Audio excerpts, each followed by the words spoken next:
With Danny Kaye still overseas entertaining the GIs in Japan, the makers of Pabst Blue Ribbon continue their series of guest programs by great stars of radio. Ed Gardner in Duffy's Tavern, Eddie Cantor, and tonight, Jack Benny with Mary Livingstone, Bill Harris, Rochester, and Larry Stevens.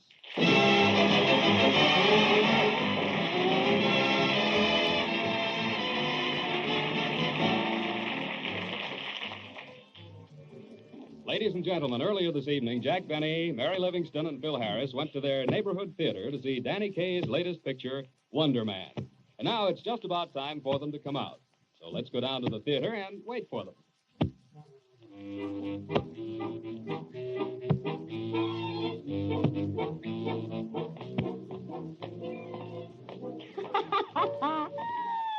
Oh, gee, that was a wonderful picture, wasn't it, fellas? Yeah, that Danny Kaye's a panic. He's really clever, that kid. You said it, Phil. He had that audience in stitches. I never heard anybody get so many laughs. If you ask me, Danny Kaye is one of the funniest comedians in show business.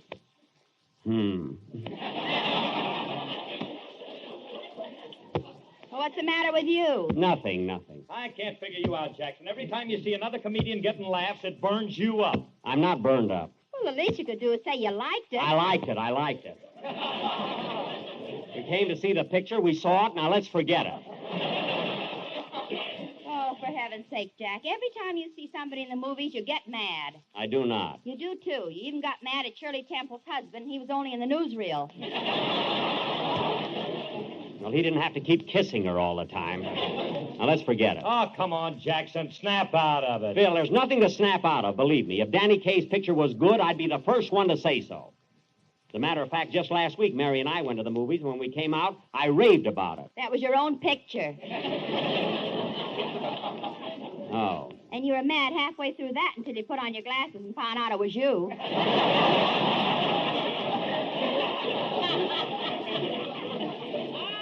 Never mind. Hey, Livy, are you talking about the picture Jackson made with Alexis Smith, The Horn Blows at Midnight? Yeah. Phil, you saw The Horn Blows at Midnight. Go ahead, tell the truth. What did you think of it? Well, it was all right. I mean, it had some nice things in it, but then how can a picture be a success with only two people? 2 people? What do you mean? We had a big cast. I'm talking about the audience. Oh, well, the fact that my picture didn't do good business wasn't my fault. It was the producer's fault. He shouldn't have put me in it. Anyway, the story of my picture was better than Wonder Man. What a plot. Well, Jackson, I thought the plot was wonderful, and the advertisements were absolutely right. You know, the ones that said you'll be fascinated, thrilled, and intrigued. Interviewed? That's intrigue. Well, why didn't they spell it right? They did. That's what threw him. That's exactly what happened. Yeah. Anyway, I still say the plot of Wonder Man was ridiculous. Imagine expecting people to believe that a man can die and his ghost can come back and talk to his twin brother. Yeah. Well, Jack, I thought it was believable when Danny Kaye died in the picture and his ghost came back. Well, you can believe it if you want to, but I don't. Jack, if you're going to pick stories apart, what about your other picture, the meanest man in the world? Well, at least in that picture, I didn't die. You did the night I saw it, Bob.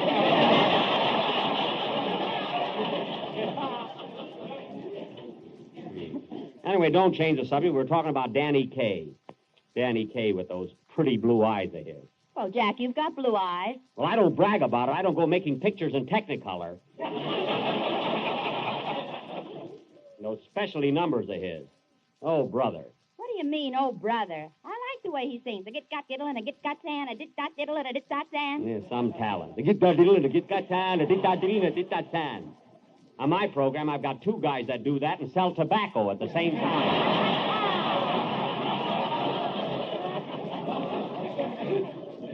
What a corny style. Now, what a plot. Imagine a ghost coming back to life. Jack, look out for that taxi! Why don't you watch where you're going? You taxi drivers think you own the whole street. I got a good mind to... Jack, calm down, for heaven's sake. Don't pick a fight with a taxi driver. Well, all right. Okay, driver, get going, get going. Yes, sir.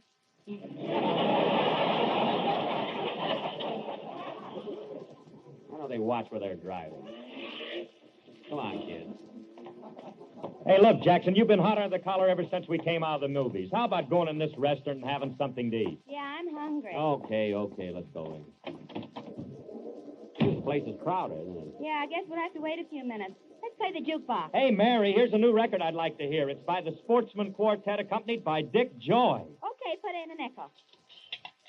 It's splendid. Your search for a better beer is ended when you call for Pabst Blue Ribbon beer. 33 fine brews blended into one great beer. 33 fine brews blended into one great beer. Those are the best lyrics I've heard since That's What I Like About the South. Not only the South, Jack, but North, East, and West. Hey, it answered me, didn't Yes, it? wherever you go, Pabst Blue Ribbon always gives you that same satisfying flavor. For every delicious glass you drink is the result of careful blending. The blending of 33 fine brews into one truly great beer. That's the reason so many folks from coast to coast always order it with confidence, serve it with pride. They know wherever you go, there is no finer beer than Pabst Blue Ribbon. Blue Ribbon, Blue Ribbon, Blue Ribbon, Blue Ribbon. Hey, Blue it's ribbon. stuck. Yes, I'm stuck on Pabst Blue Ribbon. Oh, I see. Come on, kid, let's see if we can find a table. Hey, wait a minute, Jackson. Here's a record I made with Larry Stevens. Larry Stevens, we'll go ahead and play it, Phil. Sure, okay.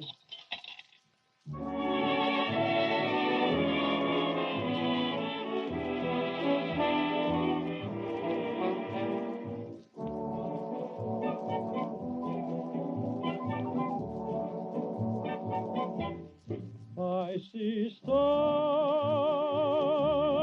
in your eyes when my lips beg your lips to surrender. Stars in your eyes when we kiss and you whisper you're mine. Stars leave the skies, but the night still is bright in their splendor. Deep in your eyes, lovely stars still continue to shine. No matter what dawn may bring, no matter what you may say, there's always one little thing that always gives you away. Stars in your eyes make me thrill with a thrill so tender. I realize love is ours by the stars in your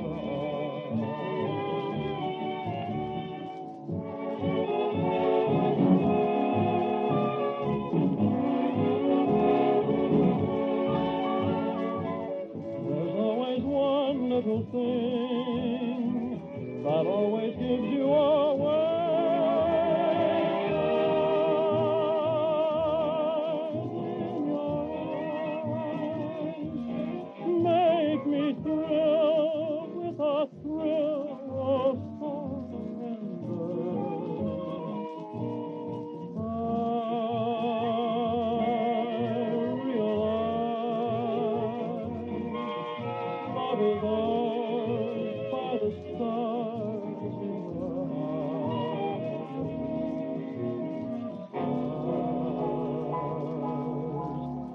In your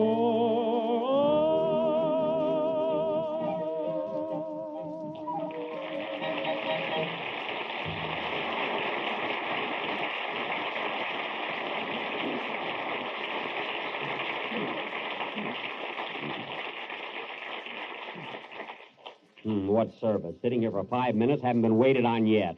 Here comes somebody now. Yeah. Say, mister, Yes? are you the waiter? What do you think I'm going to do with these knives? Come in, Harry Carey? I always have to run into him. Waiter, I'll have an egg sandwich. No butter. Yes, ma'am. One egg sandwich, save the point. Isn't that a cute way to order? Very funny, very funny. He's a regular Danny Kaye. And what's wrong with Danny Kaye? Nothing. Just take our order. Have you got any roast beef? Roast beef? Don't you know there's a war on? Well, that shows how much you know. The war was over 2 months ago. Not between you and me.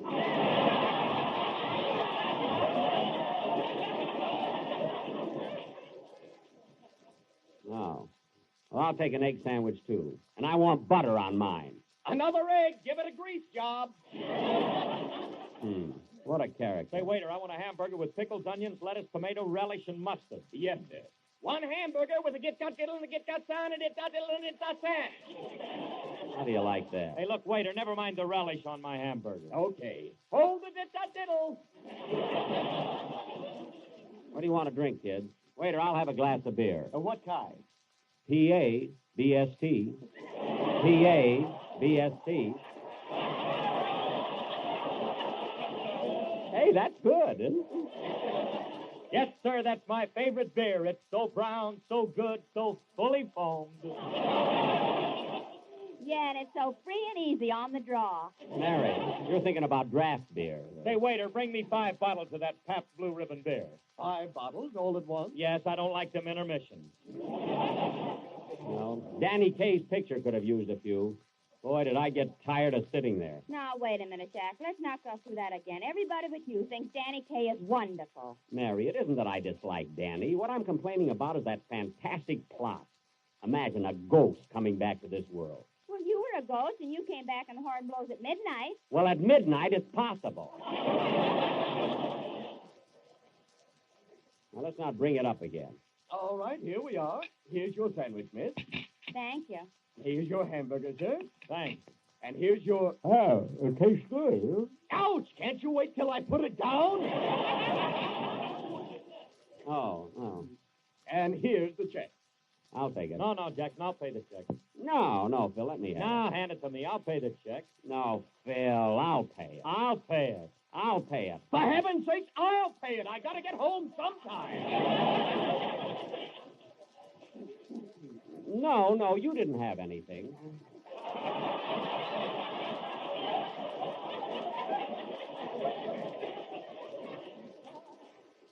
Look, boy, stop arguing. I'll pay for it. Don't be silly, Mary. It's up to me or Phil. You paid for the movie.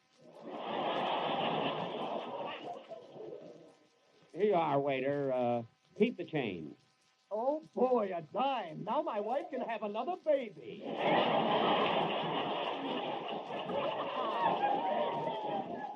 Go away, will you? Oh, come on, kids. Let's go. Well, I think I'll go home, Jackson. Me too. All right, kids. I'll see you tomorrow. Phil, you go right by my house, don't you? Yeah, come on, Libby. I'll drive you. So long, Jackson. Bye, Jack. Goodbye. Well, I might as well go home, too, I guess.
Gee, that was a long walk. But I did pretty good. 12 blocks, and I stepped on every crack.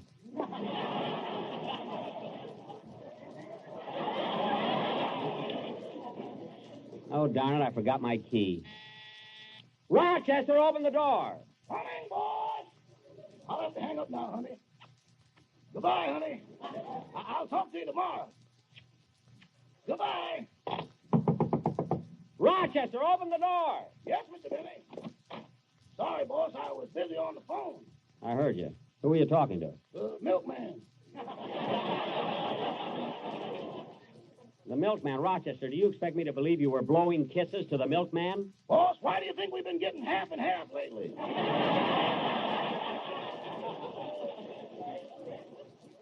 Oh, I see. Gosh, I'm tired. I walked all the way home from the movies. Couldn't get a bus? It wasn't that.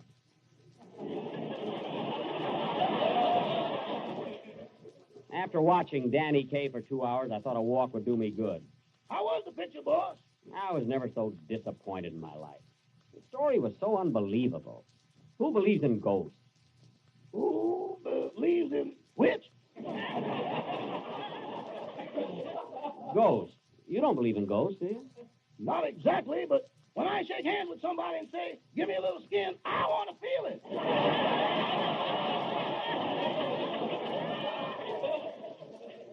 Rochester, that's not what I'm talking about. You're not afraid of ghosts, are you? I'm afraid of anything that's overdrawn at the blood bank.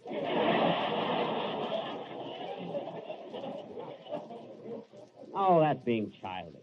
Maybe, boss, but that's how I feel. Well, if you don't need me anymore, I think I'll go to bed. Go ahead, Rochester. I'm going to the library and read for a while. Any cigarettes in there? Yeah, Lucky Strikes all over the place. Okay. Good night. Good night.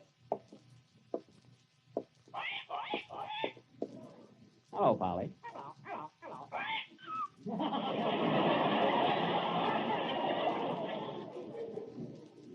Now, let's see. What books have I got here? From Log Cabin to President. From Newsboy to President. From Haberdasher to President. They're making it tougher all the time.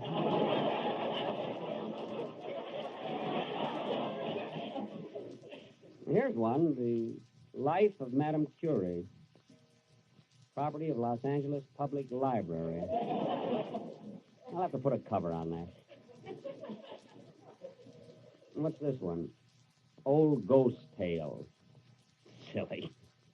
Now, let's see what it says. Forward.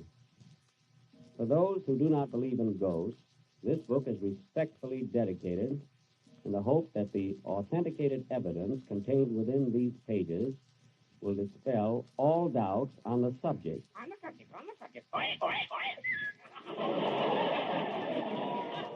Quiet, Polly. As the last dying gasp leaves the body, the spirit is released into the cosmic atmosphere. This ectoplasm, when returning to its terrestrial habitat, often takes the form of an apparition clothed in white. Rochester! I'm just changing the bed sheet.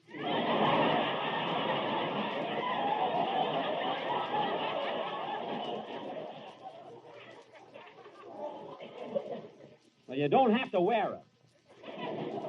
Now go to bed. Okay. Good night, boss. Good night.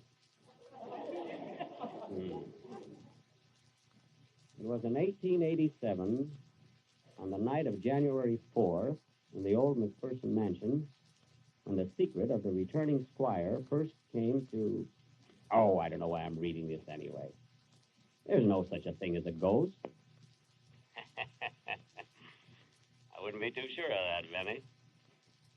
Well, I know that I'm... What? Who am I talking to? Who are you?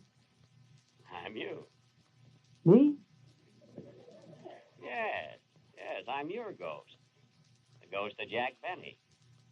But I'm not dead yet. That's all right, I can wait.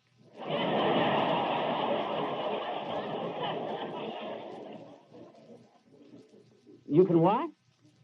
Why, Oh, what's the matter with me? First thing I know, I'll be talking to myself. Serves me right for even reading about. But then, let's see. I wonder if there is anything to this story. The McPherson mansion had been vacant for 15 years, when suddenly one night a light appeared in the attic. That was the beginning of the first...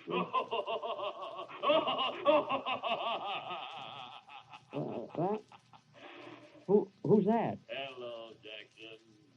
Who are you? I'm the ghost of Diamond Jim Brady.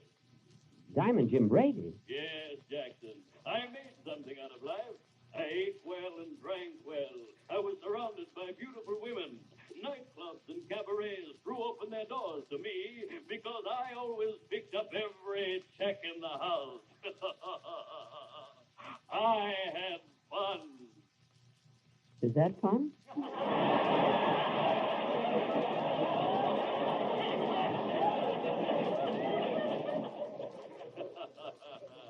You don't understand that, do you, Jackson? Well, let me tell you something, Jim Brady. If you didn't stuff yourself with that rich food, you might be alive today like I am. I'd rather be a ghost like I am. Get wise to yourself, Jackson. Money is made to spend, so spend it. Spend, spend, spend.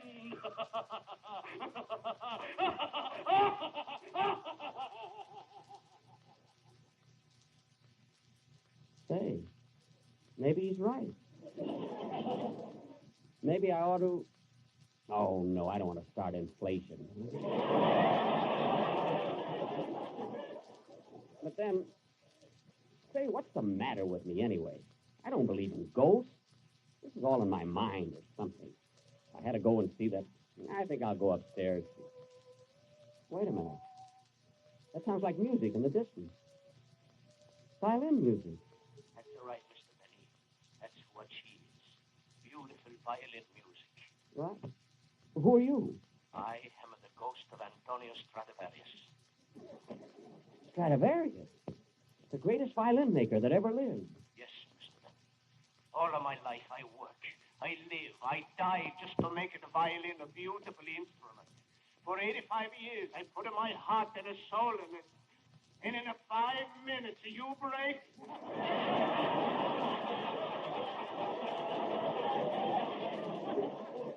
But Antonio. I'm begging you. I pleaded with you. Give up with the violin. But Tony. Please.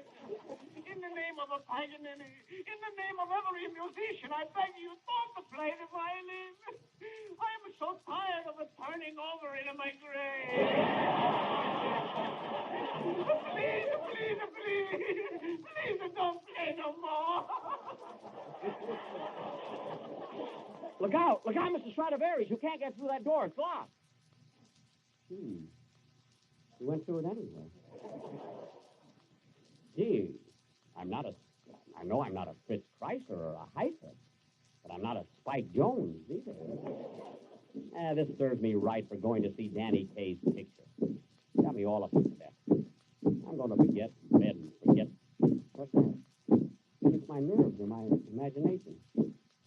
It sounds like men marching.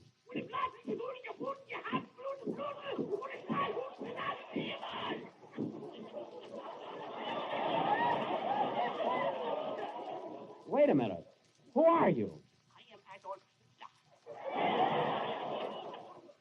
Hitler. Adolf Hitler? Then you are dead. Yeah, and I'm lucky I'm dead. If I was alive today, they'd kill me. Hey, Benny, tell me. You was in Germany lately, yeah? Yeah. I was in Germany, Adolf, only a couple of months ago. I was in Nuremberg, Frankfurt, Munich, Stuttgart. You was in Berlin, too. Yeah. Yeah, I was in Berlin, too. Tell me, Benny, things are pretty hot now in Berlin, yeah? Yeah. Not as hot as where you are, Adolf. How do you like it down there? Not so good. Tell me, Benny, what does Berlin look like now? You ought to see it, Adolf. Remember how nice the Chancellery looked? The Adlon Hotel and the Kaiserhof? Yeah. There's nothing left of it. Remember how beautiful Unter den Linden was? Yeah, unter den Linden. Well, now it's 6 feet unter.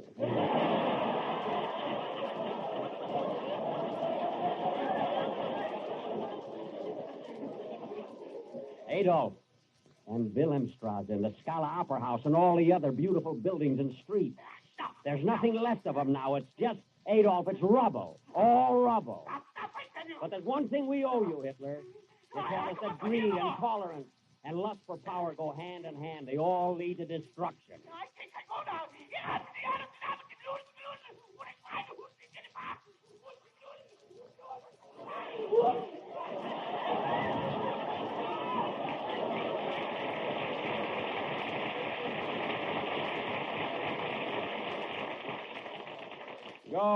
Go ahead. Don't bother me. I'm reading. Whoever saw a ghost with a mustache, anyway? Well, let's see. Where was I? The McPherson Mansion. I wonder what he meant by Rootin' Stootin' Spootin'. The McPherson Mansion had been vacant for 15 years when suddenly one night a light appeared in the attic. Hey, boss, is everything all right? Yes, Rochester. I think I'll go to bed now. You had me scared there for a minute. I thought there was a ghost in the house. Oh, sorry, boss. I know you don't believe in ghosts. Of course not. Good night, Rochester. Good night. Hey, wait a minute. Walk up to my room with me, will you? Good night, Polly. Good night.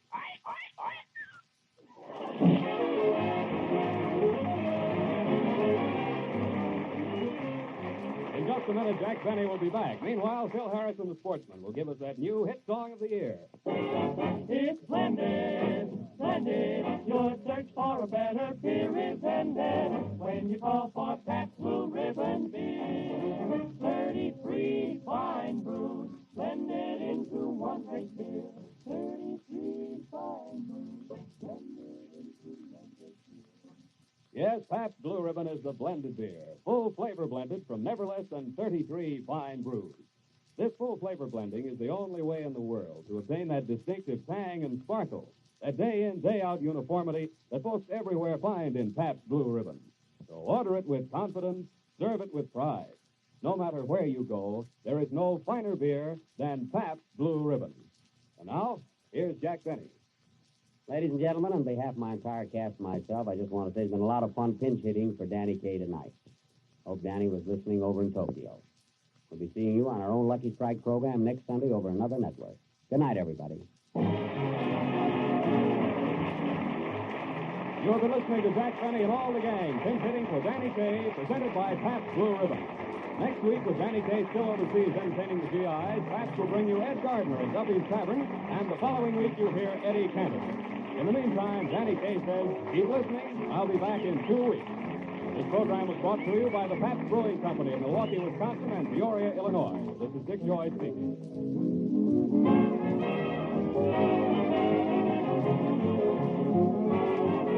This is CBS, the Columbia Broadcasting System.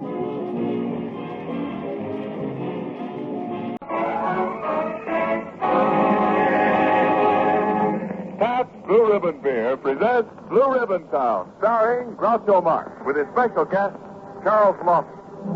Come on down, down to Blue Ribbon Town, where you'll down your daily fare. With one of Beverly Hills' leading citizens, Charles Laughton, coming to visit the leading citizen of Blue Ribbon Town, there's a happy time in store tonight. Among the Blue Ribbon greeters are Fay McKenzie, Bill Days, Leo Gorsey, Robert Armbruster in his Blue Ribbon Blenders, yours truly, Ken Niles, and here in his parlor, completely recovered from his automobile accident, which he thinks is now a thing of the past, is our producer of laughter and smasher of lampposts, Groucho Marx.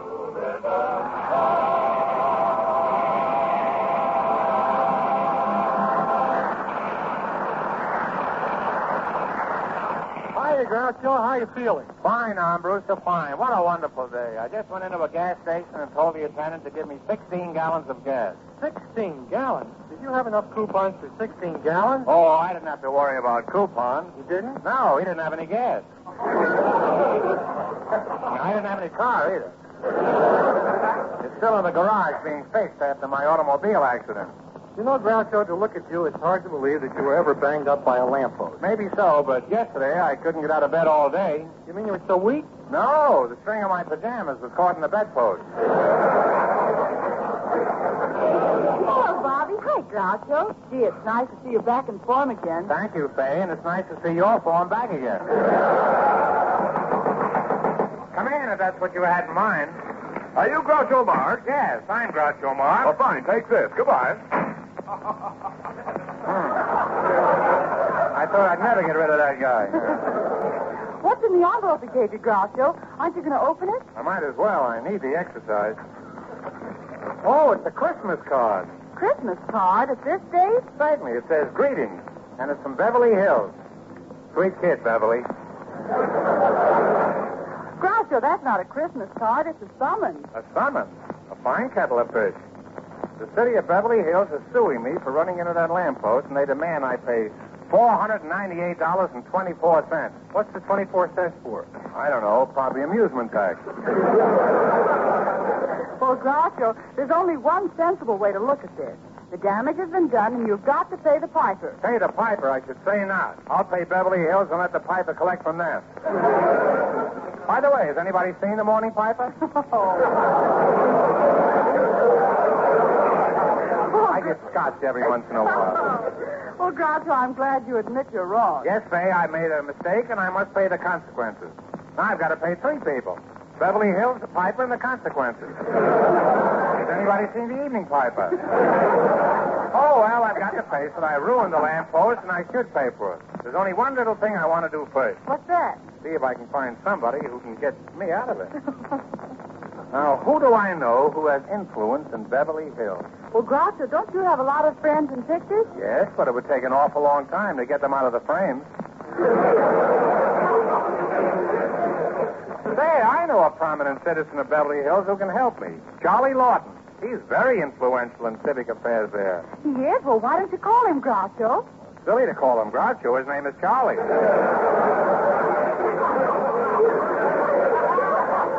I mean, why don't you call Charlie Groucho? I've nothing to say to Charlie Groucho. But you've given me a great idea. I'll call Charlie Laughton.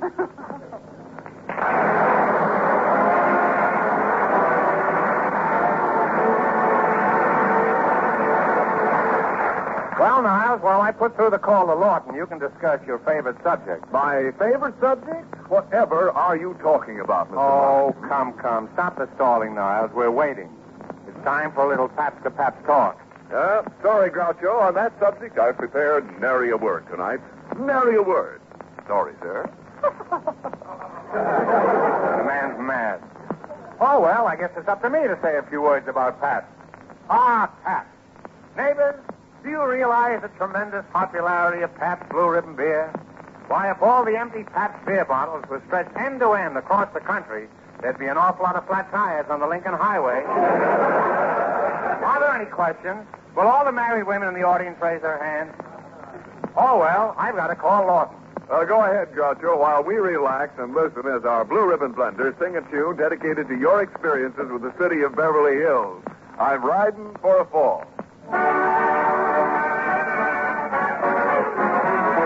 I'm riding for a fall. Tootin' up in the church inside for the gal with the big blue eyes. Oh, I'm riding for a fall. Tootin' up in the two-tone shoes for the gal with the baby blue. Oh, yeah, I know. She's a dangerous critter, I know. She's a dangerous critter, I know. She's a dangerous critter, I know. But I can't quit her. Oh, yeah, I'm riding for a fall. Tootin' up like I wasn't wise to the gal with the big blue eyes.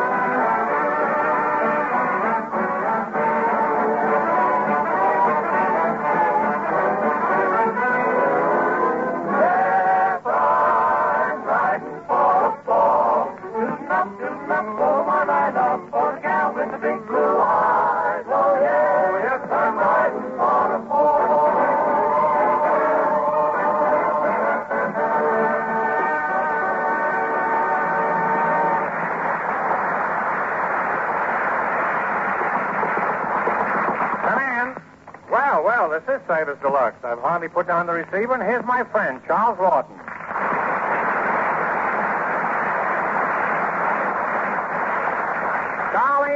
are you, Charlie, old bean? Fine, Groucho, old bean. It's nice to see you again, old bean. It's nice to see you again, old bean. This place is full of old beans, isn't it? Tell me, Groucho, old pal, what is this little scrape you've gotten yourself into, old pal? Oh, it's really nothing, old pal. The city of Beverly Hills is suing me on an absurd charge for a trivial sum of money, old pal. We've got enough old pals in here to eat those old beans. What about this lawsuit? What can I do for you, old chum? Well, old chum, with your influence, I thought you could get them to forget the whole thing, old chum, old pal, old bean. Oh, it's entirely possible, old chum. I say, Groucho, you better tell those old pals to save some of those old beans for those old chums. Anyhow, tell me, Charlie, are you good at, shall we say, adjusting things? I rather think I am. Several years ago, someone donated a Florida grapefruit tree to Beverly Hills, which was planted in the park. A friend of mine found one of the grapefruit on the ground and was arrested for picking it, but I got him off. Did you prove he didn't pick it? No, I proved insanity. What Californian in his right mind would pick a Florida grapefruit? Now, this trivial sum you're sued for, just how much is it? Oh, 24 cents. Only 24 cents. Well, that's the trivial part of it. The sum is $498. Well, that is quite a sum. What did you do? Knock over a lamppost? Takes a pretty stupid driver to knock over a lamppost.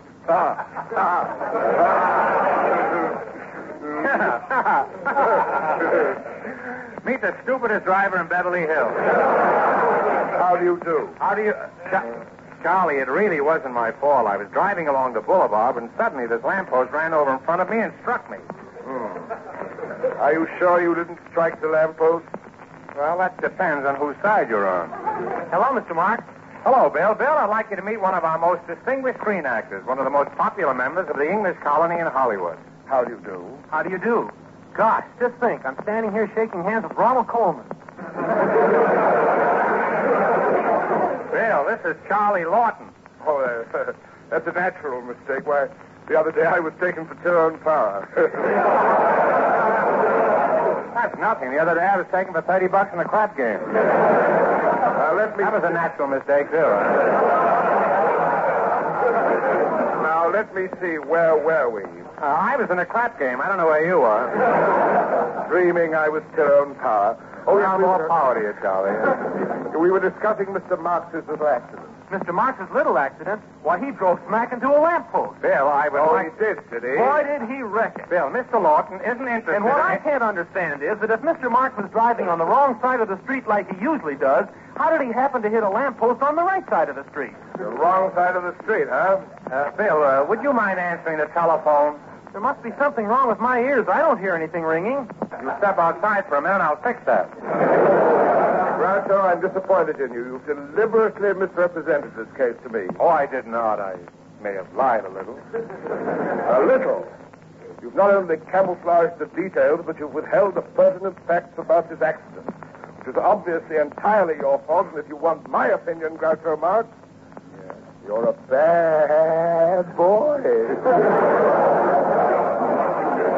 I want my mama. I'll see you later, Mr. Marx. Look, Charlie, you're taking the wrong attitude. I only was driving... That's enough, Marx. You attempted through conniving and trickery to make me a party to a plot to swindle the beautiful city of Beverly Hills. And as a loyal citizen of said city, I intend to see that you are brought to justice. But, Charlie, you promised to help me. I won't help you, Groucho Marx. You're a menace to society, and my duty is clear. Hiya, Moxie. Yes, Groucho Marx, I'm going to see that you're put behind bars. That's where every criminal belongs. So long, Moxie. Are you a friend of his? I ain't talking, copper. What do you know about this accident? I don't know nothing about nothing. That's one of the most accurate statements I've ever heard.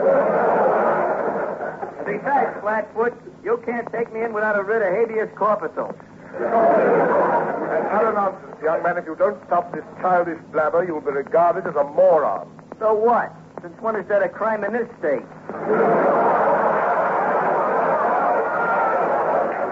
Young man, what I'm trying to say is that you appear so completely devoid of normal intellect as to border on stupidity. Isn't that what you say, Groucho? I don't know. What does it mean? It means these nuts.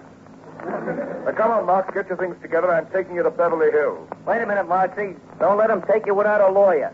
I'll get one for you. I'll get my cousin. That's fine. How long will it take you to get him? Well, I don't know. He just started law school yesterday.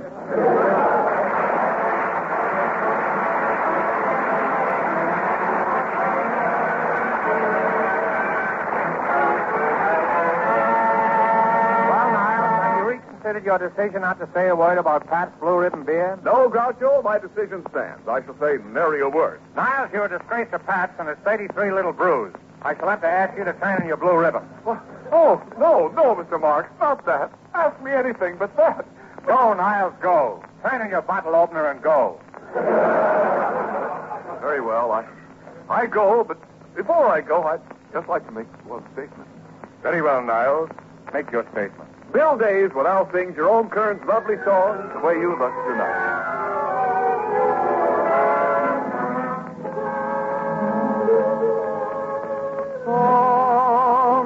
Someday, when I'm awfully low, when the world is cold, I will feel a glow just thinking of you and the way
Read all about it. Groucho Marx sued by Beverly Hills for cruelty to lamppost. Charles Laughton represents Beverly Hills in court trial. Hear ye. The municipal court of Beverly Hills is now in session. Judge Fenwick Sidesaddle presiding. Order in the court. Good morning, Judge. Did you have a nice 2-week vacation? Yes, bailiff, but I feel so rusty, I think I'll warm up a bit. 10 years of hard labor. 20 years at San Quentin. 30 years at Alcatraz. Well, proceed with the case. I'm warmed up now. Didn't we wait till you cool? No, I'm not. I see. In that case, you'll have to press your own suit. I'll be glad to. Can I borrow your ironing board? Shall we pan? I mean, you'll have to be your own counsel. Now, Mr. Laughton, as counsel for the beautiful city of Beverly Hills, you may state the charge. Your Honor, I propose to prove that Groucho Marx is irresponsible, negligent, blonde crazy. Blonde crazy? Your Honor, I resent that. Do you deny it? No, I just resent it. Proceed, Mr. Laughton. I don't even resent it. Very well. Your Honor, I propose to prove that not only should this reckless, foul fiend, Groucho Marx, be forced to pay for the lamppost he so brutally assaulted, but I shall ask that he be made to pay the supreme penalty. The supreme penalty, mind you, of being barred from driving in the beautiful city of beautiful Beverly Hills. No, not that. Take away my Kleenex. Take away my bobby pin. But don't forbid me to drive in the beautiful city of beautiful Beverly, beautiful Hills. I couldn't stand that. I couldn't stand it. I tell you, I couldn't stand it. See what I could have done with one more dramatic lesson. Order, Mr. Marks, order. Let's have no more emotional outbursts. You may proceed, Mr. Martin. Thank you, Your Honor. Now, first, in order to establish the defendant's guilt, I wish to call to the stand the arresting officer, Timothy O'Toole. Call Officer O'Toole to the stand. Call for Timothy O'Toole. Call for Timothy O'Toole. They couldn't get Philip Morris. All right. Here I am. Quiz me, fatso. Okay, Nudge. Now, as the arresting officer in this case, will you tell the court what happened, please? Frightening. I was driving along wonderful Wilshire Boulevard in my patrol jalopy. The radio was on, and I'm listening to Sinatra sing, "Oh, Lord, nothing at all."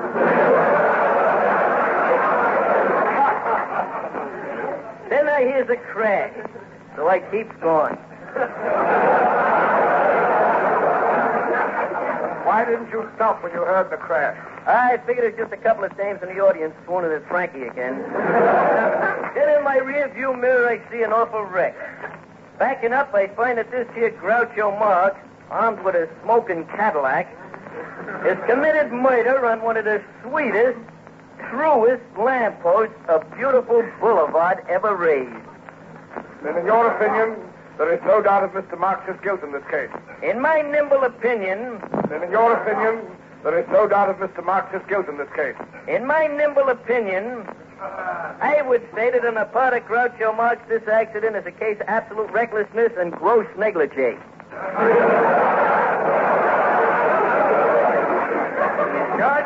Judge, that's a pretty scanty statement. Mr. Marks, do you wish to cross-examine the witness, or will you waive your right? Not unless he waves his left. But I do have something to ask him. Officer, how far were you from the accident when it took place? 5 feet, 3 3/4 inches. I see. How do you know that was precisely the distance? Because I knew some jerk like you was going to ask me, so I measured it.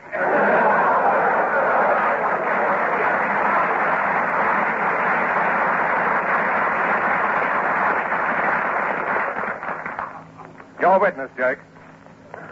Your Honor, now that we have established the guilt of this jerk, we wish to show the court why the sum of $498.24 is not exorbitant.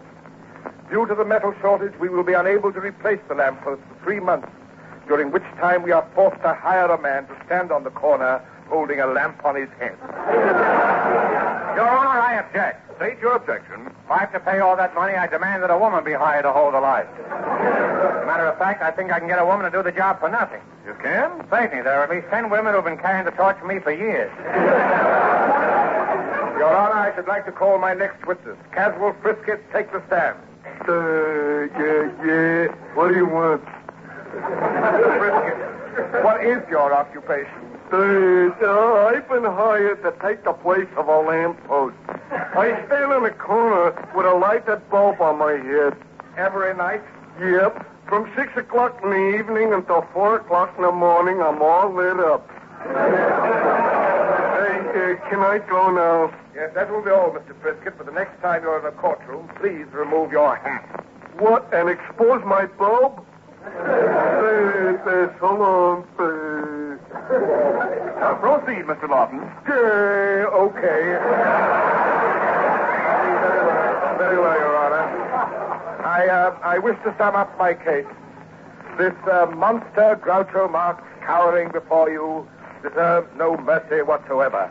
Here is a man who's sitting behind the wheel of his homicidal Cadillac, sneaked up on a defenseless little lamppost. Sneaked up, mind you, and hit this lamppost while its light was turned. Your Honor, look at this box of broken, twisted metal which before it met the descendant was once a proud and stately lamppost. A lamppost that had everything to live for. A lamppost that had worked its way up from a side street in Pomona. The wonderful Wilshire Boulevard in beautiful Beverly Hills. And here it is, cut down at the very height of its career by this fiend who sits before you. Your Honor, I ask for a verdict of guilty. I rest my weapon. Mr. Marks, there is still time for you to change your plea to guilty. In that case, you can plead for clemency. Why should I plead for clemency? Let Clemency get his own lawyer. Please stop wasting the court's time. If you have any defense, plead it. Your Honor, I have been called a monster and a fiend because my car seemingly assaulted this, quote, innocent, unquote, lamppost. However, this is not a case of brutality. This is a case of love. My Cadillac loved that tall, dark, and handsome lamppost. Yes, loved it. Not wisely, but too well. Every day as I drove past, that post would wink its lamp, and my Cadillac would blush and shyly lower a headlight. Yes, my car loved that post, but the lamppost remained cold and aloof, while my car smoldered with unrequited love, its engine sputtering, its carburetor throbbing, eating its gas out. But on the night of the accident, the lamppost smiled at my Cadillac with a new, tender, inviting light. My car rushed forward, out of control, and embraced the lamppost. What a smash! What an accident! What a mess! I rest my Cadillac. It is the court's decision that Groucho Marx pay for the lamppost. But it would be inhuman to deprive him of the privilege of driving in the beautiful city of beautiful Beverly Hills. Court's adjourned. Well, Laughton, at least I won half of my case. No hard feelings, old pal. Of course not, old chum. Well, I guess I'll drive back to Blue Ribbon Town now. See you again, old bean.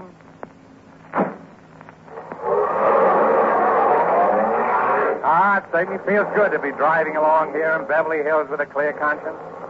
I think I'll open this window. Darn it, it's stuck again. I better use both hands.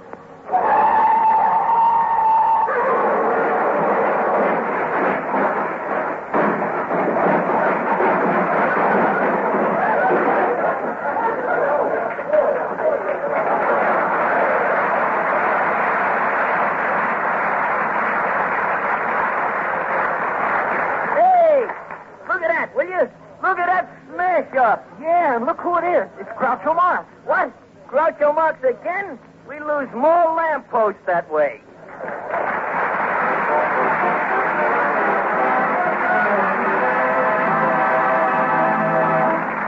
Well, thank you, neighbors. Well, it's time for Fay McKenzie. Wait just a minute, Groucho. This time I have a message from Pabst. Well, the man's reformed. Go ahead, Niles. The first announcement of the $50,000 Pabst Post-War Employment Awards was made a little more than a month ago. Since then, the awards committee has already received a number of entries for the awards, in addition to many hundreds of inquiries about the competition. Because of the widespread interest in the Pabst Awards, we're going to take just a few moments to answer some of the questions most commonly asked. Here's the first question. Why were the awards established? The awards were established by the Pabst Brewing Company in observance of the 100th anniversary of the founding of its business, in the hope of making a worthwhile contribution to the solution of a great national problem, post-war employment. What are the awards? There is a first award of $25,000, a second award of $10,000, and 15 additional awards of $1,000 each. And all awards are payable in United States war bonds at current purchase prices. What is the basis of judging the entries? The winning awards will be those which, in the opinion of the Board of Judges, offer the best and most constructive plans for post-war employment in the United States. Who are the judges? Dr. Clarence Dykstra, Dr. Wesley C. Mitchell, Mr. Beardsley Rummel, and Mr. A.F. Whitney. Members of the faculty of Columbia University will serve as consultants to the Board of Judges. To what practical use will the winning post-war employment plans be put? At the close of the competition, copies of the winning plans will be turned over to responsible officials of the government. In addition, copies will be made available for study by any other agency, public or private, which concerns itself with the problems of post-war employment. In what form should entries be submitted? In the form of a signed written statement of a contestant's post-war employment plan in not to exceed 2,000 words. However, each contestant may furnish additional material in support of his plan. When does the competition close? February 7th, 1944. Where can I get a copy of the rules covering the competition? You can obtain full information about the Pabst Awards, including the official rules by which all contestants are bound, by writing Pabst Post-War Employment Awards, 551 Fifth Avenue, New York. That's Pabst Post-War Employment Awards, 551 Fifth Avenue, New York. And so, returning to Blue Ribbon Town, we hear Faye McKenzie singing, Shoo, Shoo, Baby. Shoo, shoo, shoo, baby. Shoo, shoo, shoo, baby. Bye, bye, bye, baby. Your papa's off to the 7 seas. Don't cry, baby. Oh, don't sigh, baby. Bye, bye, bye, baby.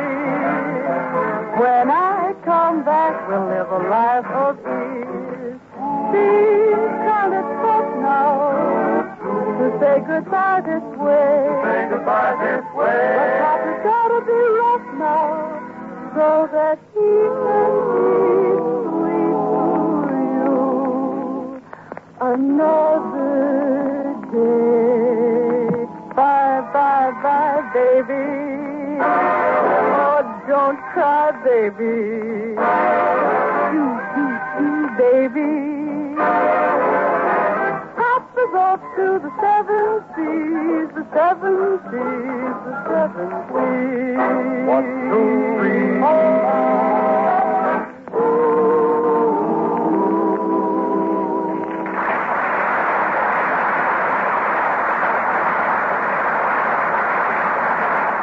Well, Groucho, it's time for me to go back to beautiful Beverly, beautiful Hills. But before I do, I want to thank you for showing Mr. Beautiful Time, beautiful Groucho. Oh, think nothing of it, beautiful dreamer. Who's visiting you next week, Groucho? Another fine actor and great personality, Lionel Barrymore. That's right, Mr. Laughton. Next week, the mayor of Springdale will meet the leading citizen of Blue Ribbon Town. Yes, and I'll show that Barrymore a thing or two about politics and acting. Why, Groucho, I didn't know you were a politician or an actor. Why, you beautiful Lawton, you. Touche, old bean. Well, good night, Groucho, old pal. Good night, everybody. Good night, Charlie, old chum.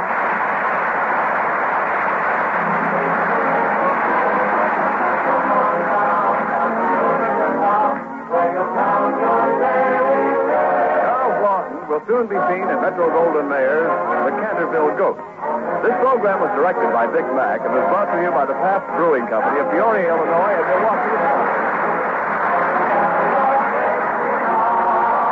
This is the Columbia Broadcasting System.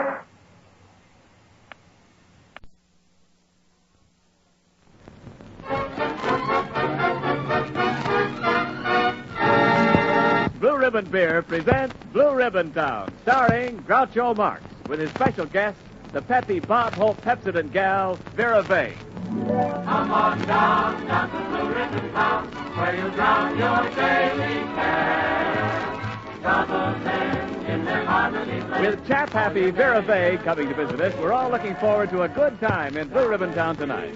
Extending a welcome hand are Faye McKenzie, Leo Dorsey, Bill Days, Robert R. Brewster and his Blue Ribbon Blenders, yours truly, Ken Niles, and here, standing over a hot stove, cooking up laughs, Groucho Marx.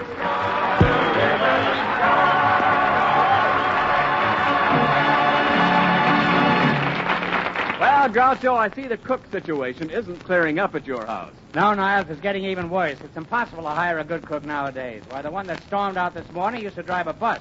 She gave me plenty of trouble. A woman bus driver, huh? Yes, last night we had turkey, and every time I started to carve the wing, she kept yelling, "Please keep moving. There's plenty of room in the back." Well, Groucho, it is awfully hard for a man to run a house by himself. Yes, I've thought about that, Niles, and I've come to a great decision. What's that, Groucho? Ken, I'm going to get married. Oh, but Groucho, isn't this rather sudden? I can't help it. I can't go on any longer with this empty feeling. Oh, I see. You're hungry for companionship. No, I'm just hungry. Well, Groucho, would you marry a woman just because she was a good cook? Can you think of another way of getting a cook?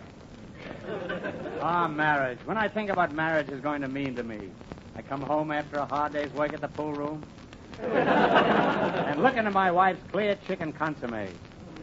Smell the fragrance of a roast beef. And after dinner in the living room, I hold tenderly in my lap a lemon meringue pie. Takes a lot of crust to say that. And I suppose after you're married a while, you'll hear the patter of little pig's feet. Watch yourself, Niles. You're speaking of the pig I love. Hello, Mr. Marks. Hello, Ken. Oh, hello, Bill. Say, did you hear the news? Groucho's getting married. Getting married? Yeah. Mr. Marks, are you sure you've given this enough serious thought? You know a man doesn't get married every day. He doesn't? Son, apparently you don't read the Hollywood newspapers. But, Mr. Marks, do you realize what a solemn step you're taking? Why, do you know that according to vital statistics in 1921, in the state of Kansas alone, 78% of the people who voted in the gubernatorial election had been married to the same person for an average of 7 1/3 years. And those are statistics. What has that got to do with my marriage? Nothing, but isn't it educational?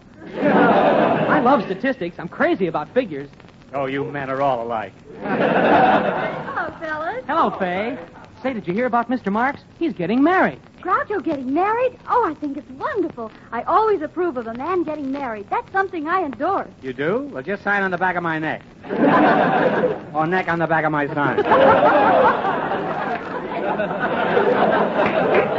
Well, anyhow, Faye... We have all two-way jokes here. But, Faye... Take it or leave it, it's called. You know, Faye, Groucho's not marrying for love and romance. He's marrying this woman because she's a good housekeeper and a good cook. Oh, Groucho, you're not just marrying this woman because there's a help shortage. Why not? She's marrying me because there's a man shortage. Mr. Marks, you haven't told us who your blushing bride is. Yes, Groucho, where did you meet her? I haven't met her yet, but I have a picture of her. It's right here. Oh, in that picture album? That's not a picture album. That's the spring catalog of best bets from the Blue Ribbon Matrimonial Agency. There's her picture. Page 12, number 98. Let's see. Why, Groucho, that isn't number 98. It's number 86. 86? Sure. You were looking at her picture upside down. She looks better that way. Well, if she isn't number 98, I wonder who is. That's the number I asked for when I called the matrimonial agency. They're sending her right over. Here's number 98. This one can't cook, can't clean, can't launder. All she wants is love. Love? I've been duped.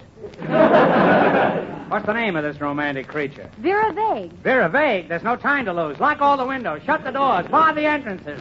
I've got to keep that she-wolf from my door.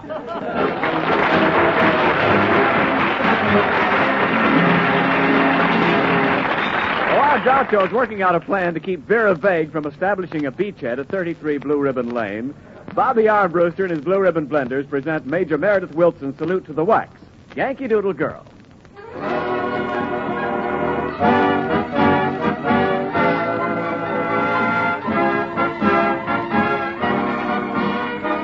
Attention, you Americans, the Yankee Doodle Girl has gone to war. And when you mention true Americans, you mention every woman in the corps. Every miss in the ranks means a hit for the Yanks, for the Yankee Doodle boy across the fall. Attention, you Americans, till the Yankee Doodle Girl comes home. With the Army, the Air Corps, the flag to do and dare for, there's 100,000 blacks steady and strong. Attention, Americans, till the Yankee Doodle Girl comes home.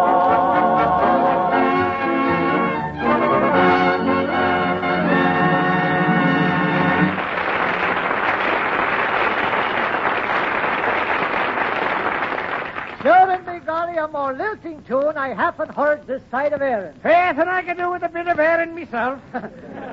Oh, do you like Aaron? Yes, especially marinated Aaron. Say, Niles, who was this cheerful brat of a lad? Why, Groucho, sure, and this is Happy O'Leary, the war correspondent. And is it, though? Yes, it is. Tell him why you're happy, O'Leary. Sure, and I haven't got time to get sad or despondent. I keep on the go as a war correspondent. I travel in transports and trucks and in clippers. Today I eat rice cakes and tomatoes kippers. I send you the news from the farthest solution. I pound out the latest dispatch from the Russians. But, brother, when I hit the States, you should hear how I pound on the table for Blue Ribbon beer. Well, no wonder they call you Happy O'Leary. Yes, when you get together with old friends whom you haven't seen for a long time, well, somehow the occasion seems to call for a brimming glass of delicious Pabst Blue Ribbon beer. For now, more than ever, this great beer has become America's symbol of friendly companionship. A welcome gesture of hospitality that everybody understands and appreciates. Serve it proudly. For no matter where you go, there is no finer beer, no finer blend than Pabst Blue Ribbon.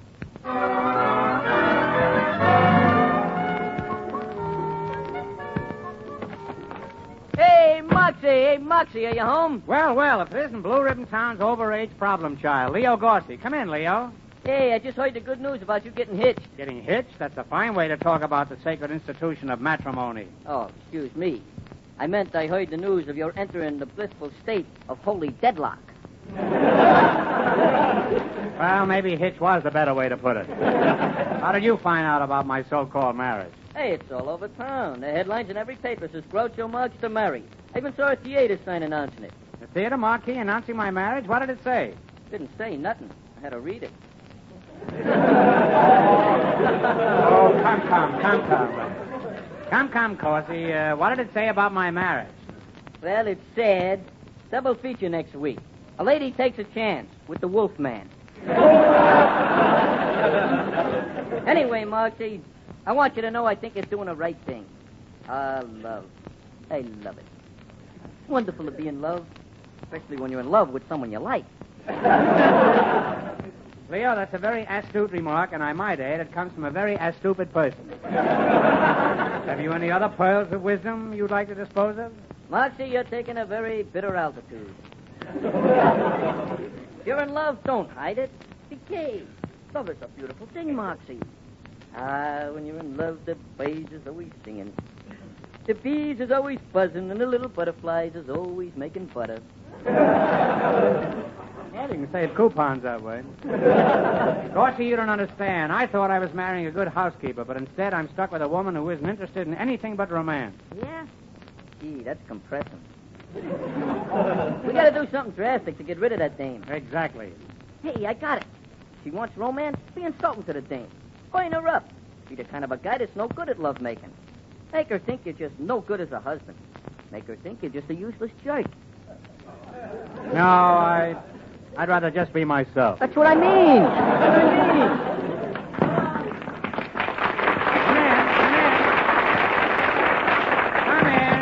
Come in. I knew that door was going to knock there. Hello, how are you? Hello, Groucho. Here I am, your little fiancée, Vera Vague.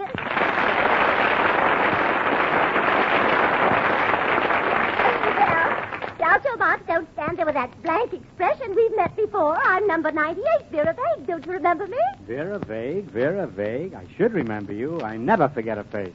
Well, then why don't you remember me? Call that a face?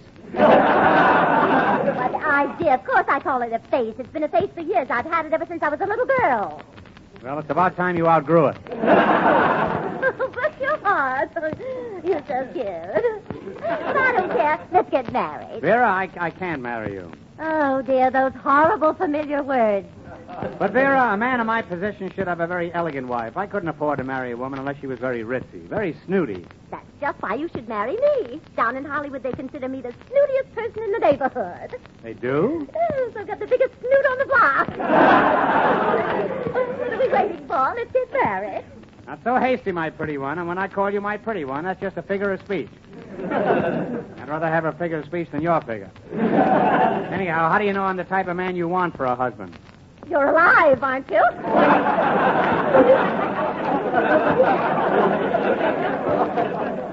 Well, there's been considerable debate about that. Now, Groucho Marx, even though you're doing your best to conceal it, I know that deep down you're very sweet and kind and generous. And when I'm your wife, you'll always be thinking of what you can get for me, won't you? Yes, and I'll accept any reasonable offer. Oh, you dear boy, you. Haven't you got a head on you, though? For a wedding present, I think I'll buy you a pincushion. Then you'll have something to rest your little pinhead on. But, Vera, I insist I'm not the man for you. Oh, yes, you are. I've always wanted a man like you. A man who, when he presses his lips to mine, takes my breath away. Till I hear a strange buzzing in my ears and I become all empty inside. You don't want a man, you want a vacuum cleaner.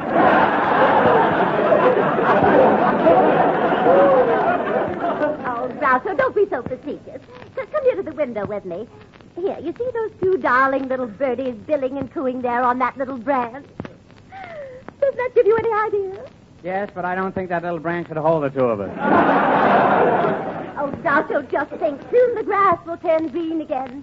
The little buds will bloom. There'll be that feeling of life and romance everywhere. You know what I mean? Yes. Spring in the air. What was that? Spring in the air. Well, I wouldn't mind, but I'd much rather jump on your lap.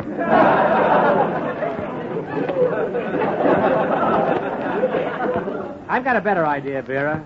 Come over here to the other window. Oh, yes, Groucho, dear. Vera, as I stand here with you, I can only think of one thing. What's that, my lovebird? It's leap year. Oh, Groucho, you mad boy. Well, don't just stand there by the window. It's leap year. Leap!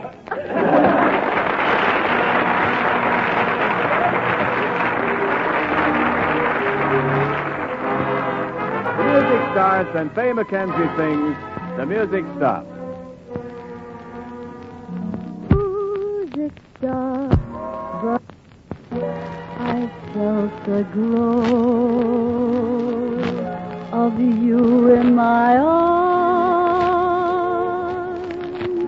The band had left the stand, and we were in heaven, dancing on a cloud way off in the blue. The music stopped, and people were dancing, but we went on dancing, for we didn't know, because the lights were low, and we were in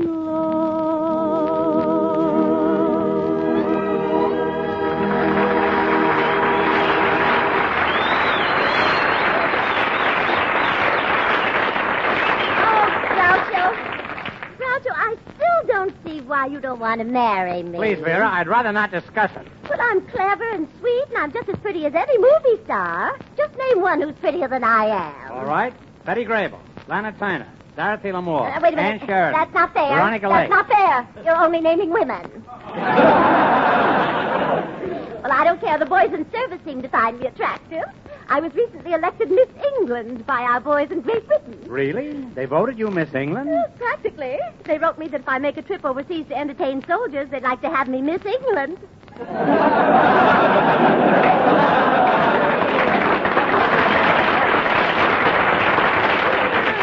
I know how they meant it. Groucho, now consider it seriously. I'd make you such a wonderful wife. Well, while you're at it, make yourself a wonderful husband.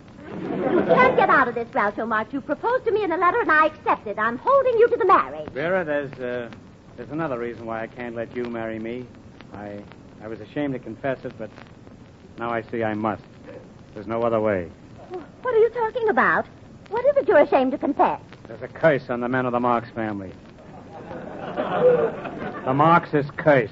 They do?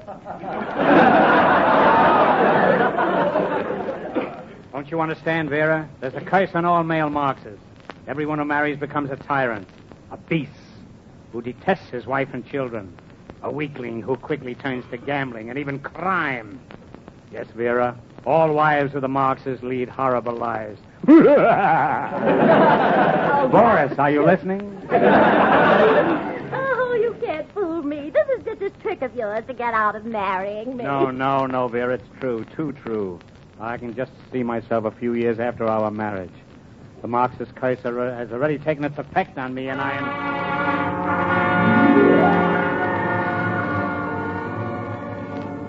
Let us go to the residence of G. Viper Marx, the perfect example of what no woman should marry.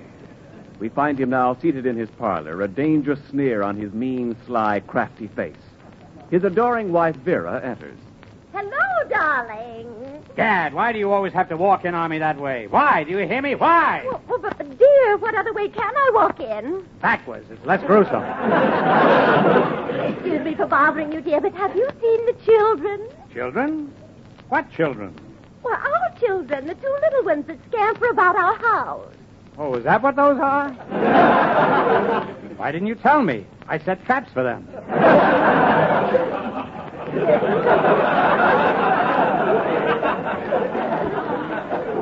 There's something bothering you, dear. I can see it. There's something gnawing at you. There is? Maybe it's one of the children. Now stop nagging me. There's nothing wrong with me. Nothing. Oh, I got plenty of nothing. And nothing's plenty for... Stop. I know there's something wrong. Why do you have that awful look on your face? I don't know where else to put it. Now, enough of your prying. I'm hungry. I hope you have something decent for dinner tonight. Oh, don't you worry about that. You know that if I have a hand in it, it'll be good. I think you had both hands in the tomato soup last night. Tasted like nail polish. Oh, dear, and I thought I had it fixed so you wouldn't notice it. Fixed? Yes, I poured in a whole bottle of polish remover. Oh, darling, forgive me for nagging, but that look on your face, you've done something wrong, I know it. And now you're going to leave me, aren't you? Aren't you? Yes, I am. I'm sick of being cooped up here in this one-horse town. One-horse town. That's two-horse now. But you can't leave me, you can't. I want to live. Before my time comes, I want to see what's on the other side of the hill. But you can't leave me. I love you. You have no reason to love me. I'm nothing but a wastrel, a ne'er-do-well. Everybody calls me Fluid Drive Marx. Fluid Drive? Why do they call you that? Because I'm so shiftless.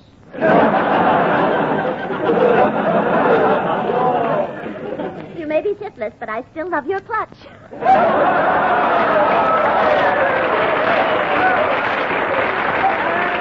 Shame on me. I must go away. I want to see what's on the other side of the hill. But you can't go away. You haven't got the means. I have now. This afternoon at the bank when I finished work, it was lying there on the president's desk, unaccounted for. So I took it.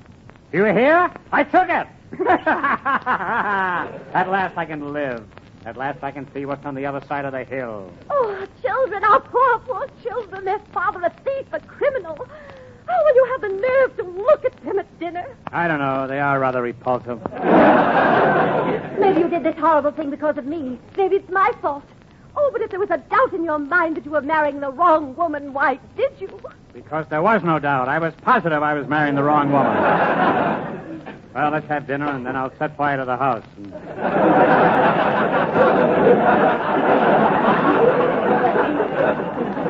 Then, after that, I must be going. Very well, so be it. But let's not let the children know there's anything wrong. I'll call them. Children, dear, dinner's ready. Come in, darlings, and sit down to dinner. Not all in the same chair, you dope. Spread out. Hiya, Mom. Hiya, cranky puss. Greetings, my obnoxious offspring. Well, come, Leo, dear. Aren't you going to kiss your mother? Yeah, kissing is for girls. Well, what do you think I look like, a halibut? Don't answer that. Hey, come on. Quit the gabbing. Let's eat. Now, children, before anyone touches any of the food, I'm sure your father has something he wants to say. Speak, Father. Pass the meatballs.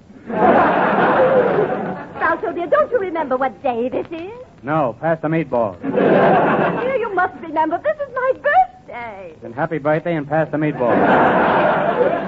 Now, Julius, Don't be so careless with your food. You're soiling the tablecloth. What are you talking about? I'm eating very neat.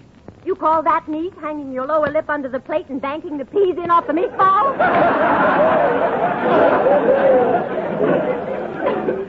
Well, I couldn't make it off the carrots. It's a two-cushion shot. Daddy, since this is Mommy's birthday, aren't you going to get her something? Yeah, ain't you going to buy her no present? That's exactly what I'm going to buy, and no present. Mommy, get Daddy to buy you a new hat. I think you need a new hat. Oh, do you really, dear? What do you think would look good in a hat? Ordinarily, I'd say a head, but in your case, we'll have to think of something else. I've had enough of this. I'm leaving. Oh, but dear, wait. It's no use trying to stop me. My mind's made up. Stop before it's too late. Return what you stole from the bank. Otherwise, it means prison. No, if I get caught, I'll get out of it. I have a smart lawyer. I think I'll call him up in case they nab me before I can get out of town. Hello? Is this Flugel, Flagel, Flegel, and Bensonhurst? Let me speak to Flegel. What's that? He's dead. And why is his name on the door? Oh, he's still in his office. Goodbye. Groucho, dear, you don't have a chance. They'll catch you. They'll put you in prison for 20 years, and I and the children will have to starve. I don't care. This is my one chance to see what's on the other side of the hill. Oh, how can you speak that way? How can you enjoy something was bought with stolen money? Money? What money? I snitched a gas coupon. Gas coupon? Yes, now I have 3 gallons, enough to drive over and see what's on the other side of the hill.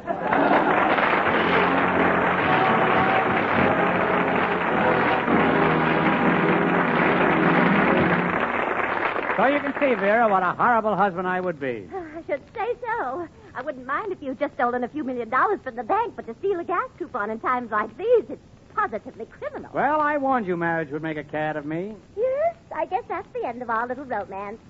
Oh, well, I'm not worried. I'm sure I can get some other man to fall for me. You can? Yes, I'm digging a pit in front of the YMCA.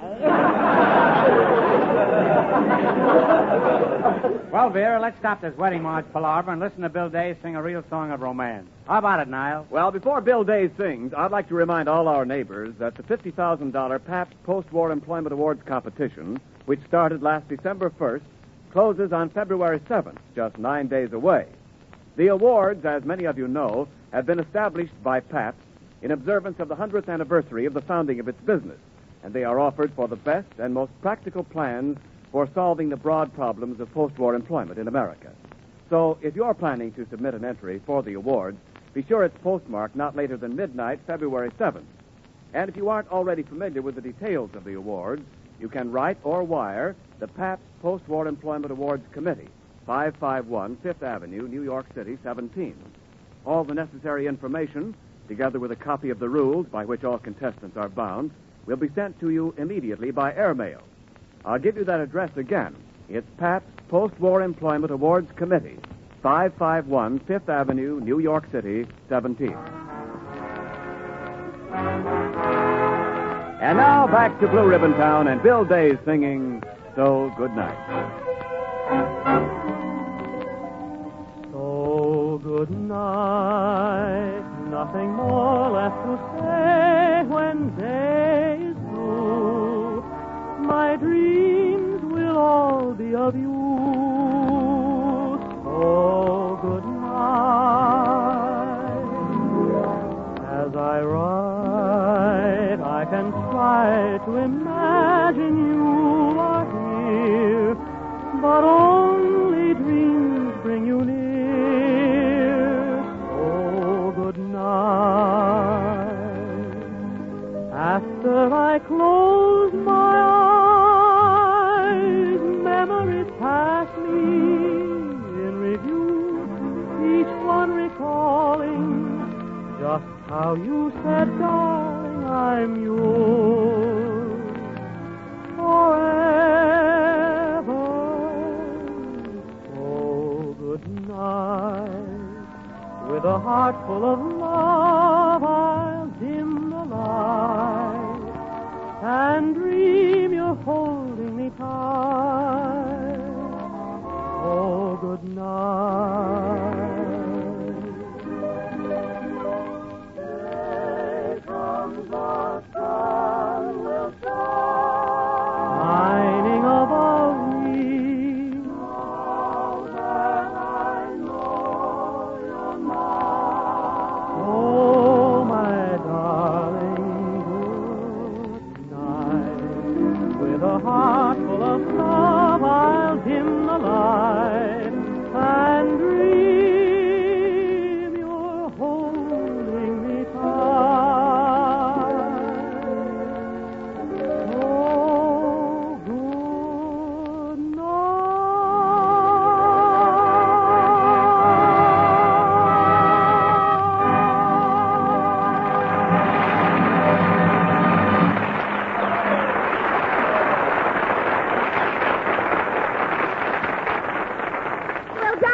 gotta be going.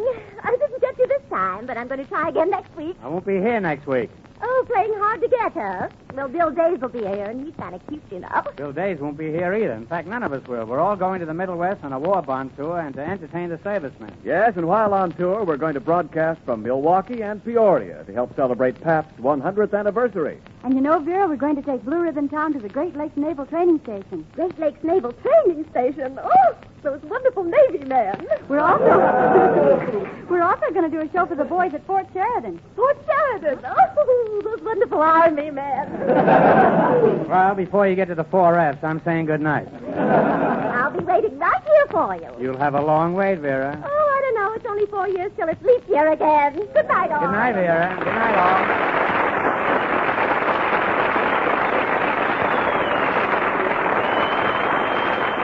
Next week, Groucho Marx and his comedy company will have as their very special guest the 20th Century Fox glamour star, Gene Tierney. So come on down. Come on down, down to Blue Ribbon Town, where you'll round your daily fare. Troubles end in their harmony blend, all your neighbors will be there. Vera Vague appeared through the courtesy of the Bob Hope Pepsodent Show. This program was directed by Dick Mack and was brought to you by the Pabst Brewing Company of Milwaukee, Wisconsin, and Peoria, Illinois. This is the Columbia Broadcasting System.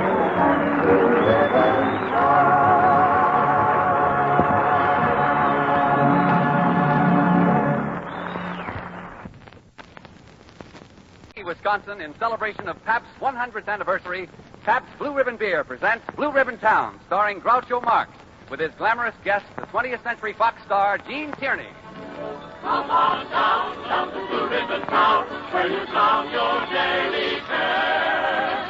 Troubles end in the harmony blend. With lovely Gene Tierney joining us in our War Bond and Service Camp tour, we have a trainload of good fun and music aboard the Blue Ribbon Town special tonight. Waiting to be paged are Faye McKenzie, Leo Gorsey, Bill Days, Robert Armbruster, and his Blue Ribbon Blenders, yours truly, Durward Kirby, and here, seated in the Pullman admiring the scenery, is our persnickety passenger, Groucho Marx.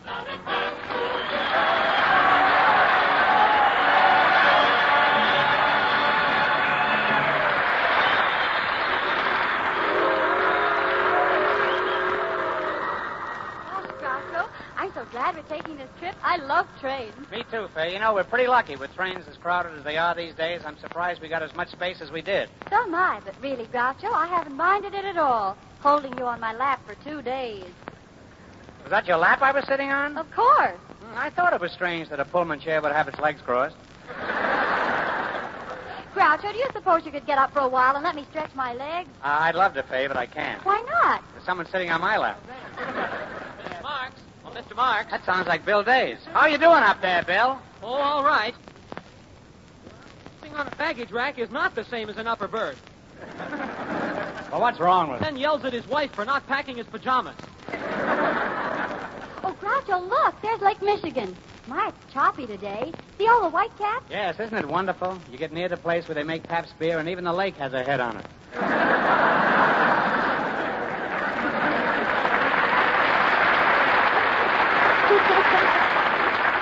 Say, Groucho, look at the crowd of servicemen at the other end of the car. I wonder what's happening. They're probably getting Gene Tierney's autograph. I certainly made no mistake when I invited her to be our guest on this trip. Here comes the little darling up the aisle now. Neighbors, here she is, that gorgeous glamour girl from 20th Century Fox who appeals to every 20th Century wolf. Gene Tierney!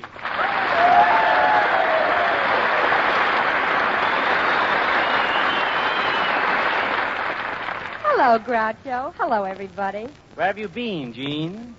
I just got back from the dining car. Oh, I had the most wonderful dinner. You got in the dining car? I've been trying to get in there for 2 days. Groucho, you mean you haven't been able to get any food since we left Hollywood? How could I? The dining car is so crowded that a fella tripped on his way in yesterday, and he had to wait 2 hours to fall down. Before he could get up, they threw a tablecloth over him and set 4 places on his back. But I don't care. Instead of eating, I'll just look at you and feast my eyes. Oh, Groucho, you're so sweet. Yes, and I'm still hungry. You know, I think this trip was a swell idea, Groucho. I'm going to love entertaining the boys at the Naval Training Station, the Army camps, and doing the Bond Rally at Topeka. And don't forget our little John up in Milwaukee. I'm really going to enjoy helping the Pabst people celebrate their 100th anniversary. That's certainly nice of you, Groucho. Maybe in a few years they'll do the same for you.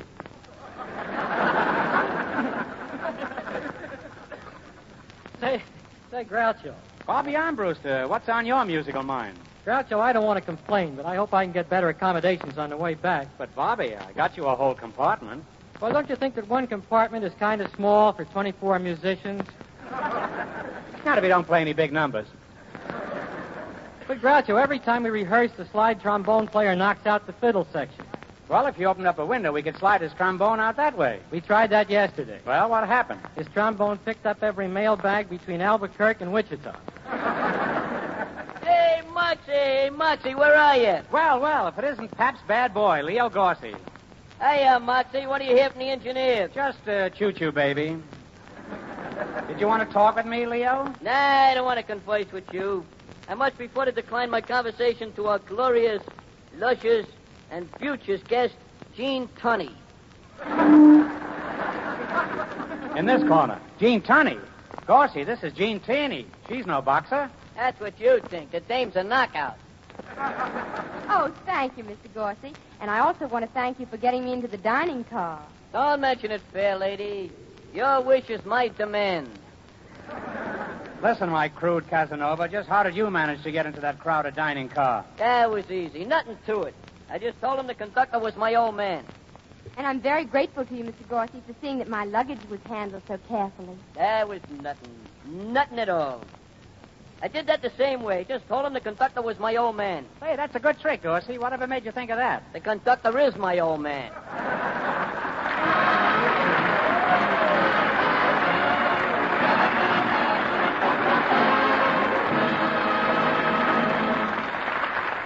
Happy anniversary to you, 100th anniversary, it's true. Happy anniversary, dear Papsters. Happy anniversary to you, 33. Oh, thanks for the song, Groucho. That was just in the right spirit. After all, we don't want to get too serious at our 100th anniversary celebration here at Milwaukee. It'll be a long, long time before our next 100-year party. But there's one thing we do think we ought to say. For a full century, our company has grown and prospered because we've always brewed and sold quality beers. Beers that were honestly made, beers that were honestly sold, premium beers that have made fast and loyal friends all over the world. Today, you enjoy the best beer that all our 100 years of brewing skill can produce.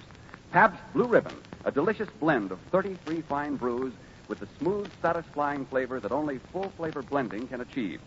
And now, as we enter our second 100 years, we want to reaffirm our pledge and our promise that whenever you buy Pabst Blue Ribbon beer, wherever you buy it, it will continue to be the finest beer we know how to make, rich and smooth and mellow, a master blend of fine ingredients and a century of skill, a beer to order with confidence and serve with pride. That is Pabst Blue Ribbon. Well, friends, the trip to Milwaukee speeds on as Faye McKenzie and the Blue Ribbon Blenders make their way aboard the Surrey with the fringe on top from Oklahoma. Chicks and ducks and geese that are scurry when you take me out in the Surrey. When you take me out in the Surrey with the fringe on top.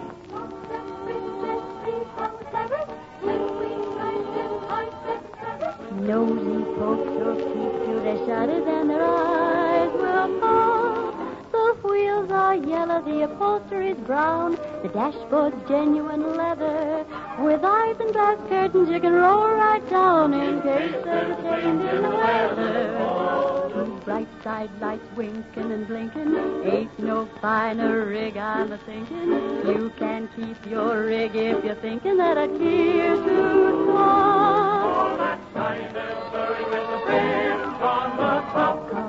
Come along, better hurry. Come along, not a care, not a worry. Where'll I take you in the Surrey? With the fringe on top.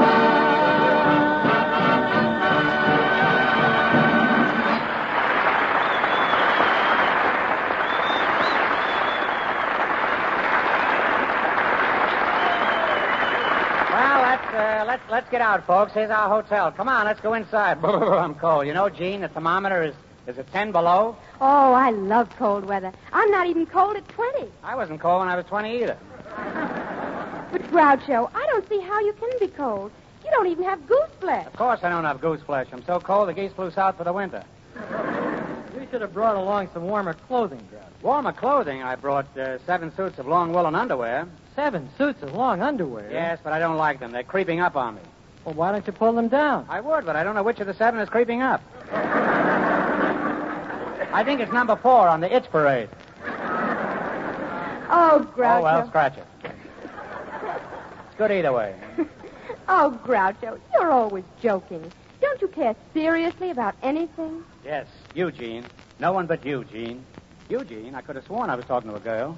Well, let's go in the hotel. The manager's waiting to greet us. Well, good morning, good morning, good morning. I'm the manager of the hotel. Glad to see you, Mr. Marks. All your rooms are ready. That is, they would be if we had any rooms. But never mind, we'll find some place for you. Have a nice trip? Well, I had Glad you did.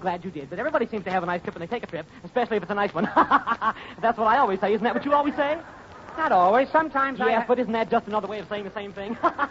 Oh, my. That's Jean Tierney, the movie star, with you, isn't it? My, she's beautiful. Wish my wife looked like that. She doesn't, though. The old battle axe has a profile you could chop wood with.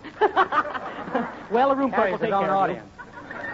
The room clerk will take care of you. I want you to know it's been a pleasure to listen to you two and all your Hollywood gossip. Goodbye.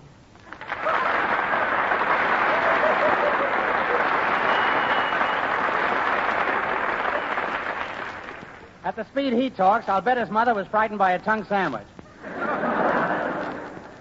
Well, there's the room clerk. I'll talk to him. Excuse me. My name is Marks. Groucho Marks. Oh, that's all right. You don't have to apologize. We can't all be lucky.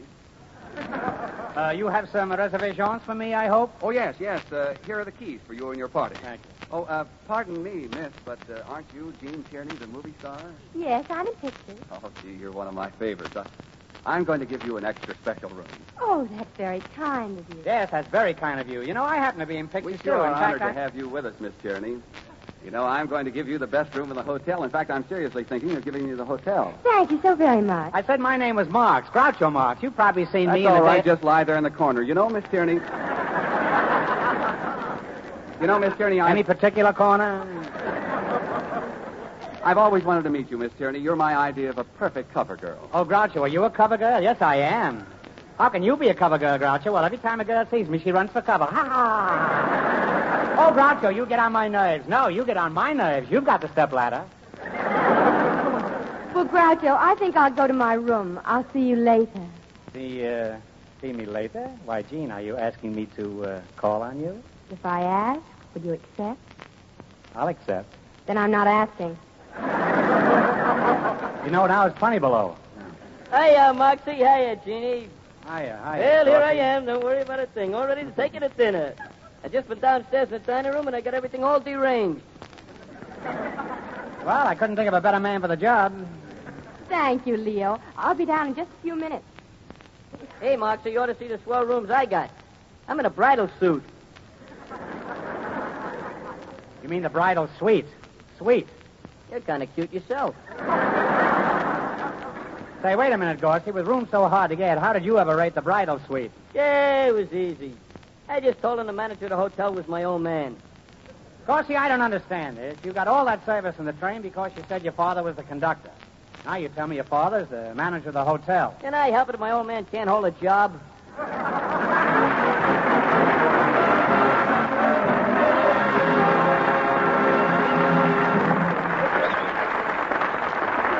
Say, Kirby, have you seen anything about Tenor Bill Days? Is he still in his room? No, Groucho. Star eyes, that to me is what your eyes are.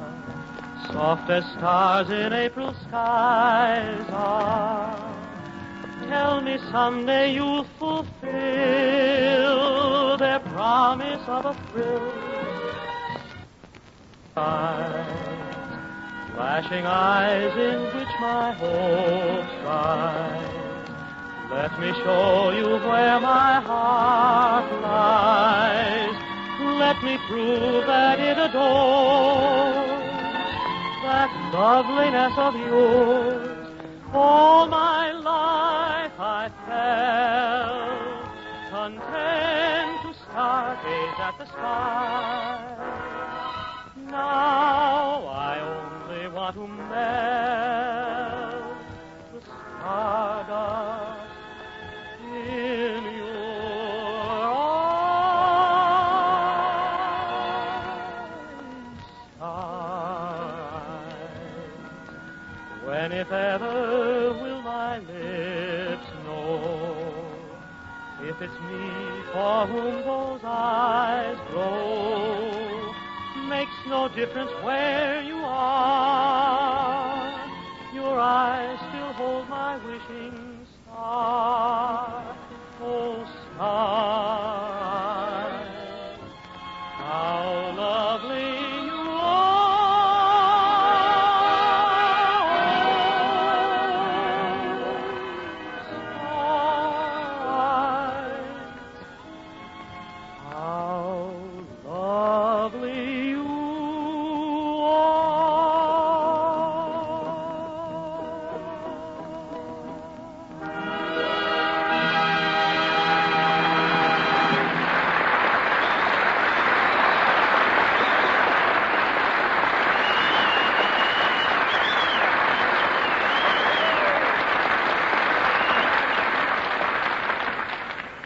Gene, that sentimental song brings back such memories. Memories, Groucho? Yes, memories. You know, Gene, it was just 100 years ago that Pabst got started as a little brewery on the hill here in Milwaukee. 100 years ago?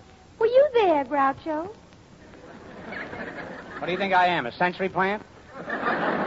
I was only teasing. I bet Milwaukee in those days was quite a rough and tumble town. Yes, in 1844, Milwaukee was a typical pioneer outpost, defending itself from Indian raids and living by the code of the six-shooter. Sounds terribly exciting. It was. Well, just the thought of it brings out the fighting pioneer blood in me. Oh, give me a horse and a rifle. Preferably a horse who knows how to shoot a rifle. A horse and rifle. Somehow I can't picture you with either one. Is that so? Well, I used to spend 2 hours every day in the saddle. Then one day a terrible thing happened. What's that? Somebody put a horse under it. Just thinking about Milwaukee of 100 years ago excites me. You know, I come from pioneer stock. I never knew that, Groucho. Oh, yes. I was born in a log cabin with a red roof. Medical history proves that I was the only baby ever to be born with a red roof. But I was meant for those good old pioneer days of Milwaukee, where men were men and women were women. I guess they're pretty much the same today. Groucho, what's that dreamy look that's suddenly come over you? Gene, I can just see myself living in the Milwaukee of 100 years ago. A brave young pioneer making his way, fighting, living, loving.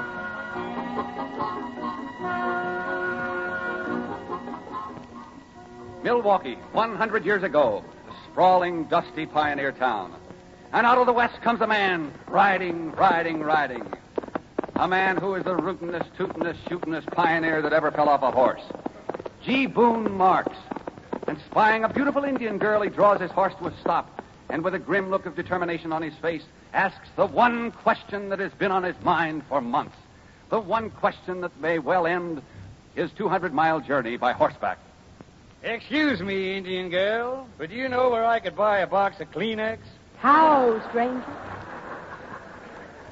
How, stranger? I don't know how. That's why I'm asking you. You don't understand. White man, how mean hello in Indian language. What's that, white man? That means hello in any man's language.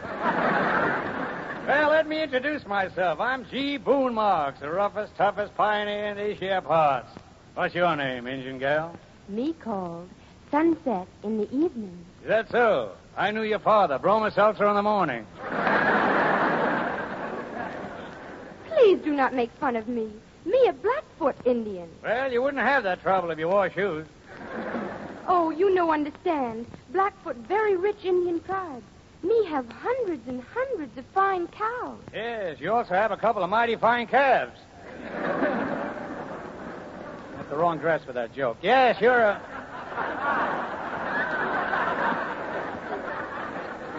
Yes, you're a mighty party Injun gal.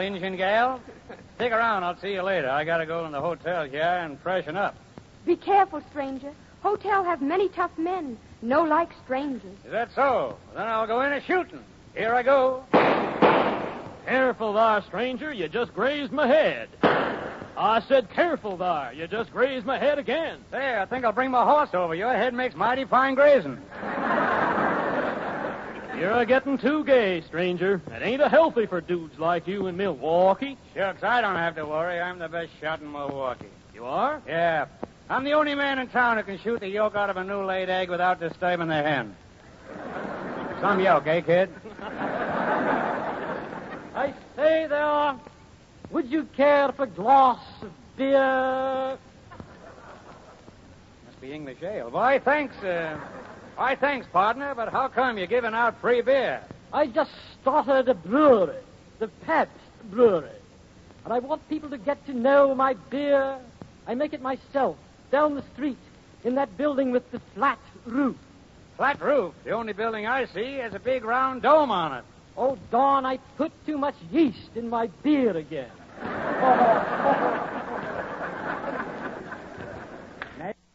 Neighbors, the founder of Pabst really wasn't an Englishman. That's the only dialect Arm Brewster can do. And there's nothing Arm Brewster won't do for an extra $3. Stranger, I wait for you outside, but you don't come. Don't you like Indian girls? Like you? I'm plumb crazy about you, Injun gal. Marry me. Me don't know whether me should marry with you.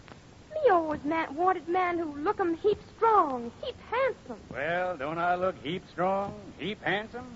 No, you just look 'em like heap. Oh, I say, I just gave your horse a sample of my beer, and he loved it.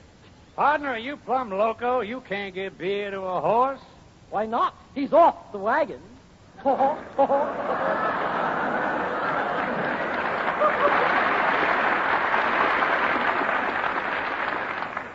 I guess that wagon must have been a schooner. Injun gal, I love you. I'm mad about you, my little prairie flower. Me like 'em you too, mustache man. You want 'em kiss 'em, Indian girl? Reckon I do want 'em. Pucker up, my little Injun. I'll collect later. Oh, me like 'em that. Kiss 'em some more. Kiss 'em, little Indian. Sounds like my engine's getting overheated.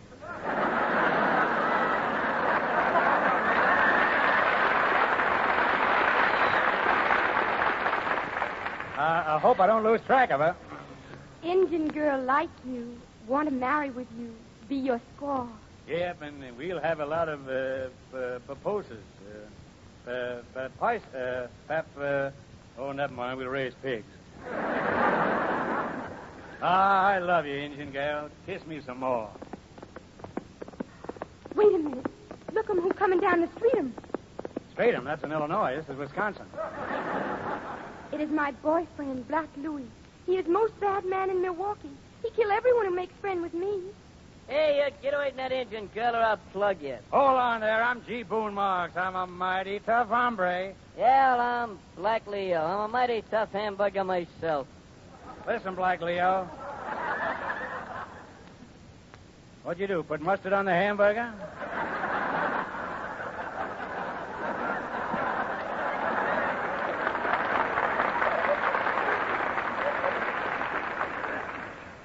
Listen, Black Leo, or Louie, whatever your name is.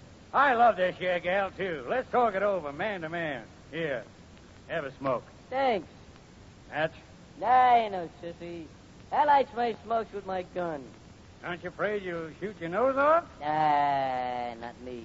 Oh, well, things didn't smell any too good around here anyway.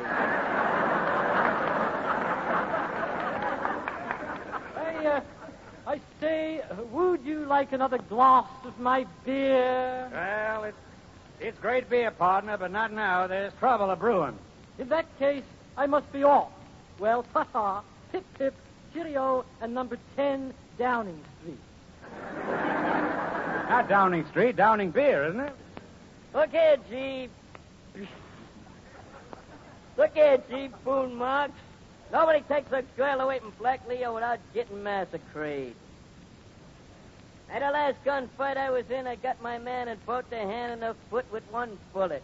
Now, how could you do that? He was putting his socks on at the time. Please do not fight over me. Indian girl does not want man to die because of her. They don't care. I'm a shooting. And I am a shooting. No, stop.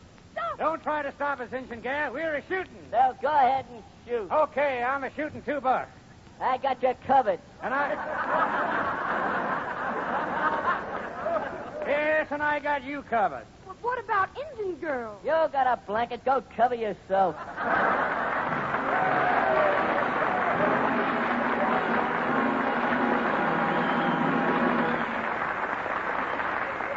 Before we get together on a song, I'd like to remind all our neighbors that there are just 2 days left before the close of the $50,000 Pabst Post-War Employment Awards competition. As many of you know, the Pabst Awards have been established in observance of the 100th anniversary of the founding of our business, which we are celebrating tonight. And they are offered for the best and most practical plans for solving the broad problems of post-war employment in the United States. Thousands of entries have already been received, and additional contestants all over the country are putting the finishing touches on their manuscripts before mailing them to the awards committee. All entries must be postmarked not later than midnight on February 7th, the day after tomorrow, and must comply with the official rules by which all contestants will be bound. And so, to all those contestants who have already sent in their post-war employment plans, and to those whose entries will be sent in before the contest deadline, our sincere thanks for helping us in our endeavor to make a real and permanent contribution toward a better post-war America through the Pabst Post-War Employment Award. Well, getting back to Blue Ribbon Town, a couple of months ago we introduced an original song on this program which our neighbors showered with praise. And we're very happy to tell you that the song is just being published, and our entire gang is standing by to sing it for you now. If the waiter in a cafe doesn't bring a thing you order, Don't forget there's a war going on. If your wifey rents the guest room to a most unwelcome boarder, Don't forget there's a war going on. if your favorite manicurist just has time to do one hand, and whenever you buy spinach, they keep putting in more sand, and the streetcars are so crowded, even men are forced to stand. Don't forget there's a war going on. If you're slightly short of gasoline and can't go very far, Don't forget there's a war going on. and you're paying now for herring what you paid for caviar. Don't forget there's a war going on. If all the girls with whom you used to bill and coo and pet have joined the spas, the wax and waves, and so the one you get was chosen Miss America when General Grant was her cadet. Don't forget there's a war going on. If you're beefing at conditions and you feel inclined to hoard, Don't forget there's a war going on. and you made a few false statements to the local ration board, Don't forget there's a war going on. as our boys go off to foreign lands to fight courageously, Let's keep helping them rid nations from the bonds of slavery. Keep on buying bonds for freedom till the final victory. keep on backing the attack. Don't forget there's a war going on.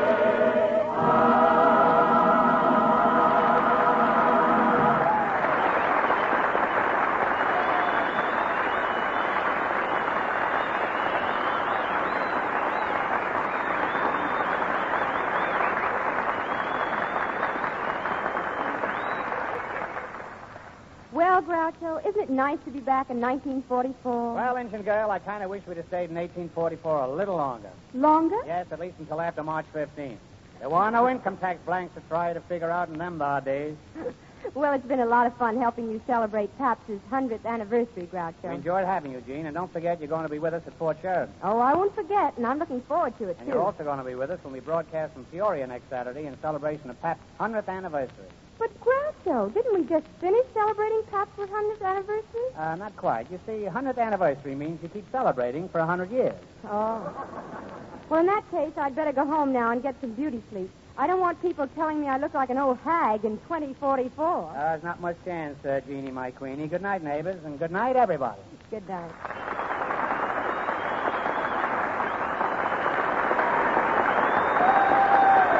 So don't forget, next week, Groucho Marx and Company with lovely Gene Tierney, again as their guest, will be coming at you from Peoria, Illinois. So help us celebrate, and come on down. Come on down, down to Blue Ribbon Town, where you found your daily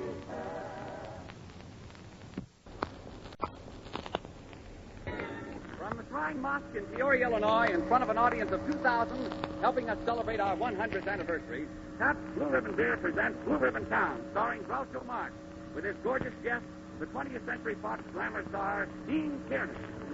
Come on down to Blue Ribbon Town.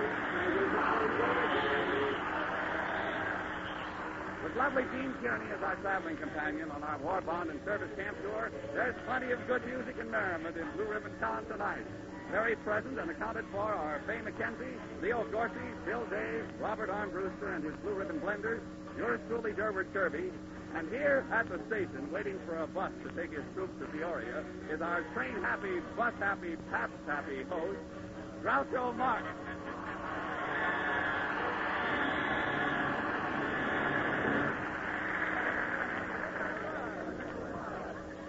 Well, here's the bus station. I don't want anybody wandering off and getting lost. Where's my little glamour baby, Jean Kearney? Oh, she's down at the end of the station, surrounded by autograph hunters, as usual. And no wonder. Oh, what a girl. What eyes. What lips. What teeth. She's got the teeth and she's giving me the brush. Well, here she is, neighbors. A glorious girl of form divine. My favorite pin of Valentine. A Jean. A Kearney.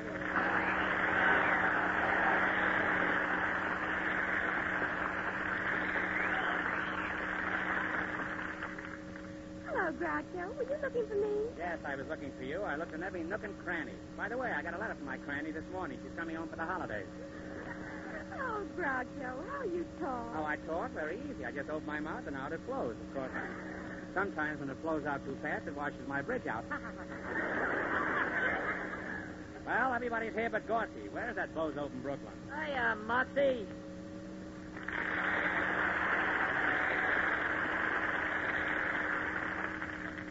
Well, Gorsey, where were you? Oh, I just buying some stuff for us to eat on the bus. You know, candy and peanuts. You get any hot popcorn? Look here, Moxie, none of this stuff is hot. I bought and paid for it on a square. Anyhow, I don't want to converse with you. Where's my little Faisy McKenzie? Your little Faisy McKenzie? Yeah, I really go for that wench. Why, when I'm with her, I can't talk. I can't say a word. In fact, I'm unspeakable. You certainly are. Say, Gene, they really showed us a wonderful time in Milwaukee. Yes, they did, Groucho. And wasn't that a lovely dance the Pabst people gave to celebrate their 100th anniversary? Yes, it was. I certainly enjoyed dancing with you. Ah, Gene, you dance like a fawn. And I ought to know. I used to be a game warden. Some fawn, eh, Gene? Shall we dance? Oh, look, Groucho, here comes Faye McKenzie. Ah, hello, Faye. What? Interesting woman, isn't she, eh? What are you daydreaming about? I was just thinking about the wonderful party the Pabst people gave us. Oh, gosh, it was fun. Yes, I noticed you were pretty popular at the party, signing autographs and everything. By the way, when the sponsor son asked you for your autograph, I noticed you put down your phone number, too. Phone number? That was my Social Security number. No wonder every time I rang your room, I got Morgenthau. Hey, Moxie, look at me. I'm all set for the bus trip. I just bought this book to read. It's the works of Charles Dickens. In fact, I just started one of the stories. Which one? Oh, the one about that fella's girlfriend. What fella's girlfriend? You know, Oliver's Twist. Groucho, here comes the bus.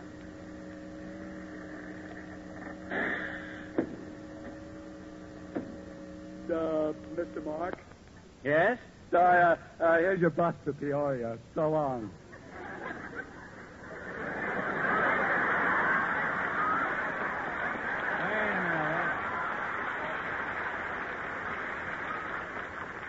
Wait a minute, bus driver. Aren't you going to drive us to Peoria? I'm sorry. I just got my notice from my draft board. Well, how about your wife taking your place as the bus driver? That's taking my place. I've been taking her. She joined the wax last April.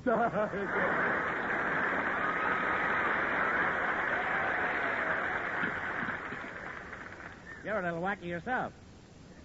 Now, how are we going to get to Peoria? Moxie, you ain't got a thing to worry about. I'll drive the whole bunch of you to Peoria. You will, Gorsey. You don't know anything about a bus. Who doesn't? I was a busboy for 3 years. Come on, gang. On to Peoria.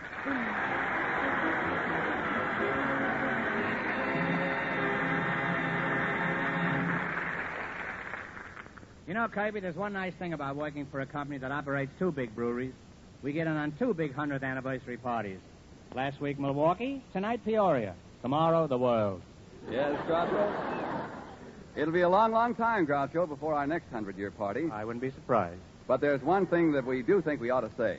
For a full century, our company has grown and prospered because we've always brewed and sold quality beers. Beers that were honestly made, beers that were honestly sold, premium beers that have made fast and loyal friends not only here in America, but in other countries, other continents, in faraway lands all over the world. And today you enjoy the best beer that all our 100 years of brewing skill can produce. Pabst Blue Ribbon, a delicious blend of 33 fine brews with the smooth, satisfying flavor that only full-flavor blending can achieve. Well, neighbors, while we're on the bus to Peoria, we know of no more pleasant way of spending the time than listening to Bobby Armbruster, his orchestra, and the Blue Ribbon Blenders as they present that musical epic of double talk, Mersey Dotes.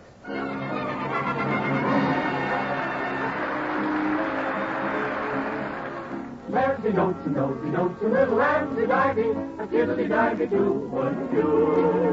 Yes, Mersey notes and nosy notes, a little Ramsey-divey, a diddly-divey too, wouldn't you? If the words sound queer and funny to your ear, a little bit jumble and jivey, sing Mersey oats and dosey oats and little Lamby-ivy. Oh, Mersey goats and nosy goats, a little Lamby-divey, a tiddly-divey too, wouldn't you? A tiddly-divey too, wouldn't you? A tiddly-divey, tiddly-divey, tiddly-divey too.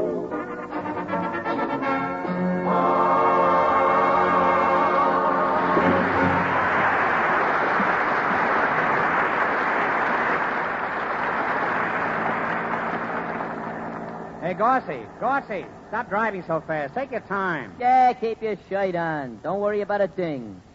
I'm handling this bus just like a baby. Like a baby? Well, I think it's time to make a change. You hadn't gone around that last curve so fast, you could have picked up that hitchhiker at the hot dog stand. I did pick him up.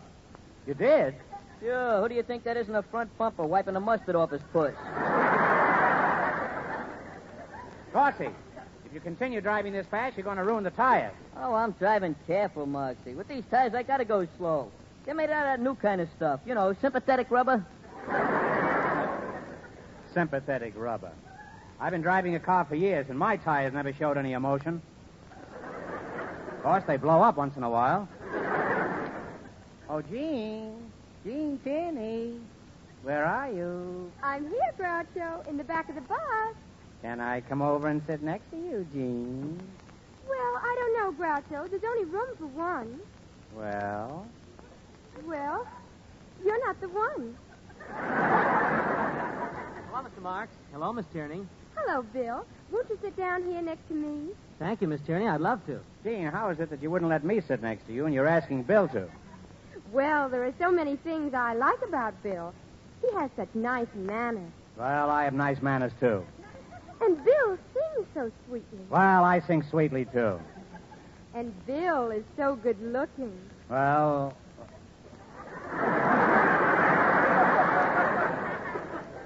Don't have to laugh quite so loud at that. Oh, you shouldn't worry about it, Groucho. I'm sure that somewhere, someplace, there's a girl for you. You mean you really think there's a girl who would learn to love me, Jean? Oh, yes, Groucho. You know what they say. It takes all kinds of people to make a world.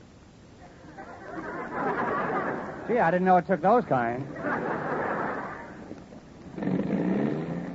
Gorsey, what's wrong with the bus? I don't know, Moxie. Maybe before I left, I should have had the battery discharged. And before I left, I should have had you discharged. Don't worry, Moxie. Don't worry about nothing. I'll have the spoiler fixed in a jiffy. I'll go out and clean the plugs. From what I've heard, the plugs have been cleaning you. See anything wrong with the motor, Leo? Can't tell yet, but I'll soon find out. You know, I got a mechanic's mind. Yeah, well, it's too bad you didn't bring the rest of them along, too. Do you suppose it could be the radiator? Hey, it might be the accelerator. Nah, it's the bicarburator. I think it's the generator. And, Gorsey, you can take that personally. Say, Groucho, I know what's wrong with the car. Sure enough? I just looked at the fuel gauge. We're out of gas. Out of gas. Out of gas? That's funny. I put in 2 gallons. You know, Mr. Marks, here's a remarkable coincidence. Where? I don't see any. I mean, today is Lincoln's birthday. And here we are traveling through the part of the United States known as the Lincoln Country. Just think, Abe Lincoln might have trudged on this very road, and he became president. Dorsey, how would you like to be president? President? Sure, that sounds like pretty steady work.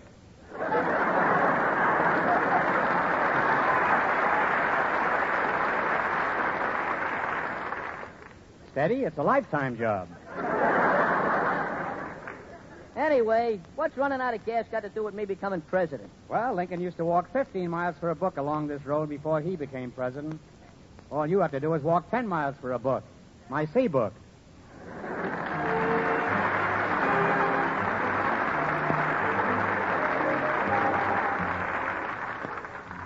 While our Blue Ribbon Towners wait for future President Gorsey to return with Groucho's Seabook, Faye McKenzie has some sound advice for a way to save fuel this winter.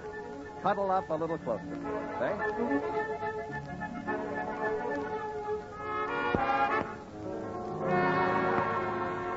Cuddle up a little closer, lovey mine. Cuddle up and be my little clinging vine.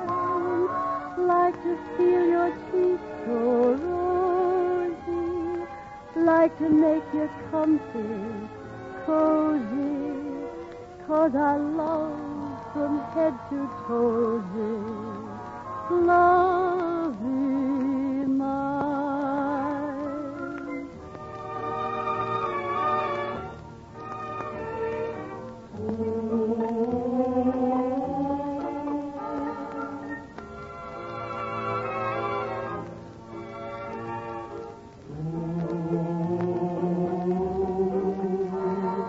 Like to feel your cheek so rosy, like to make you comfy,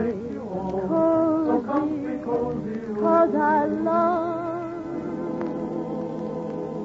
from head to toesy, lovey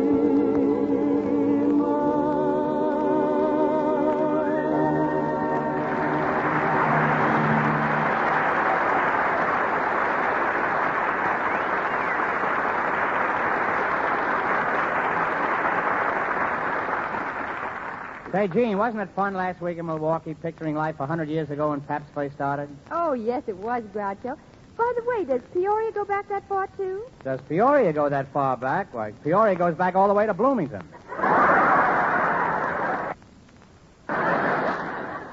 Anyhow, I think 100 years from now will really be the mechanical age. Robots will do all our work, and we'll fly from planet to planet. Yes, of course, we'll have to plan it that way. I can just picture the typical American family in the year 2044. The little woman is waiting for her husband. Gee, futuristic Marks to come home from the pool room, from the office. She is talking to her neighbor on the television phone. Hello, Mary. Oh, what a cute dress you have on. Don't stand so close to your television phone. I want to see the skirt. Oh, my, it's darling. I'm sorry I didn't call you sooner, but I was over in London this morning trying to get my hair waved. No, I couldn't. You know how things are in Europe. Nothing permanent. I'm expecting Groucho any minute now. He usually flies home from the office about this time in the helicopter. Yes, he makes wonderful speed. He has an awful lot of trouble landing the thing. Oh, I think I hear him now.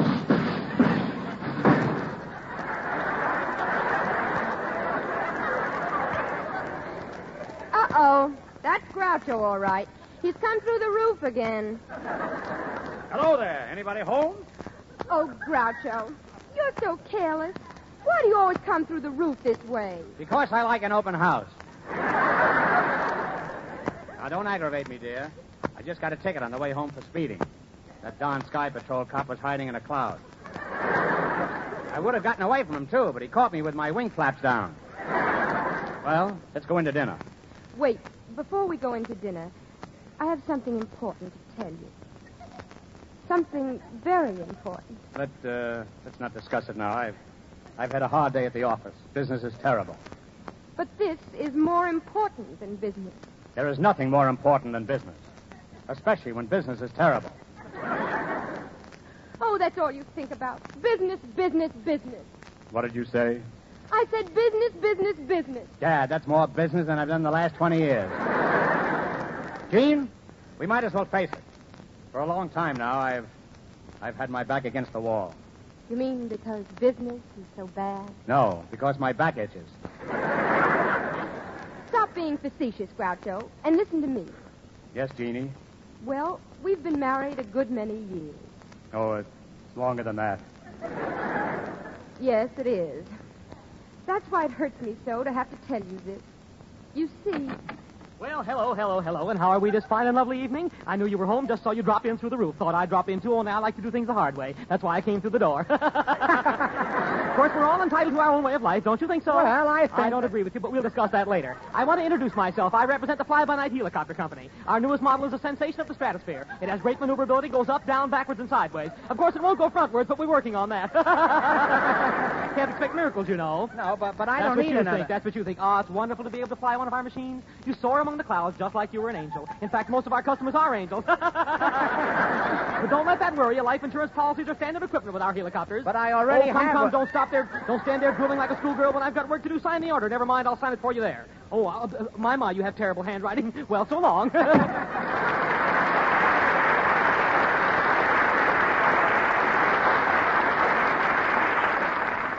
Groucho, now that he's gone, I'd like to tell you what's on my mind. Oh, don't bother me with trifles now. I want to relax. Let's turn on the television radio set and see what's on the air. And here in his parlor at 33 Blue Ribbon Lane is our Pabst Happy host, Groucho Marx. Dad, is he still on the air? That man must be 150 years old. And that's pretty near as old as his jokes. But I hear he doesn't chase women like he used to. No, he doesn't. Now he chases them in a jet-propelled wheelchair. By the way, where's our son, Leo? Oh, he'll be home soon. He went to visit one of his girlfriends on another planet. Did you let him take the family rocket ship again? He's always making believe he's running out of powder so he can park a neck. Well, he's young. What's wrong with that? Nothing, but on his last date, he parked on the Milky Way so long he came home homogenized. Groucho, you listen to me. It's very important. Well, here I am, matter and patter. I can hear the patter, but what's the matter? About time you got home. What on earth have you been doing? On Earth, nothing. But I just had a heck of a time with a dame on Jupiter. A heck of a time with that line, too, huh? Well, by Jupiter, why are you so late? Well, the dame wanted me to meet her family. And you know them people on Jupiter, they all have 6 pairs of arms. That still doesn't explain why you're late. By the time you get through shaking hands with them people, it ain't exactly oily.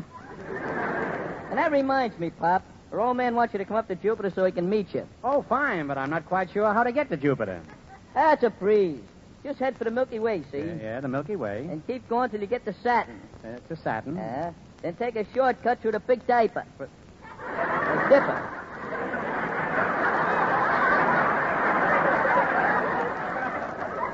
He must have come by way of Pennsylvania. Anyhow, then you just keep going straight ahead. Yeah, and will that get me to Jupiter? Might get you there. Personally, I always wind up in Chillicothe. So long, cranky puss. Don't park in any cloud banks. You're welcome. Groucho. Yes, Jean. I've been trying to tell you ever since you came home. Yes, Jean. I love another. Another what? Another man. What? After all these years, my own wife, the mother of my backward child? In love with another man? Oh, I wish I were dead. Dead! Do you hear me? Dead. Now, isn't that silly? If I were dead, how could she hear me? But, Jeannie, you can't mean that you're really leaving me. Yes, I am, Groucho. And I hope you'll take it like a man. Or a reasonable facsimile thereof.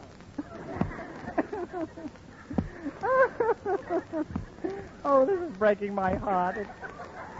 It's more than I can bear. More than I can bear. Oh, please, Groucho, don't cry. Calm yourself. There.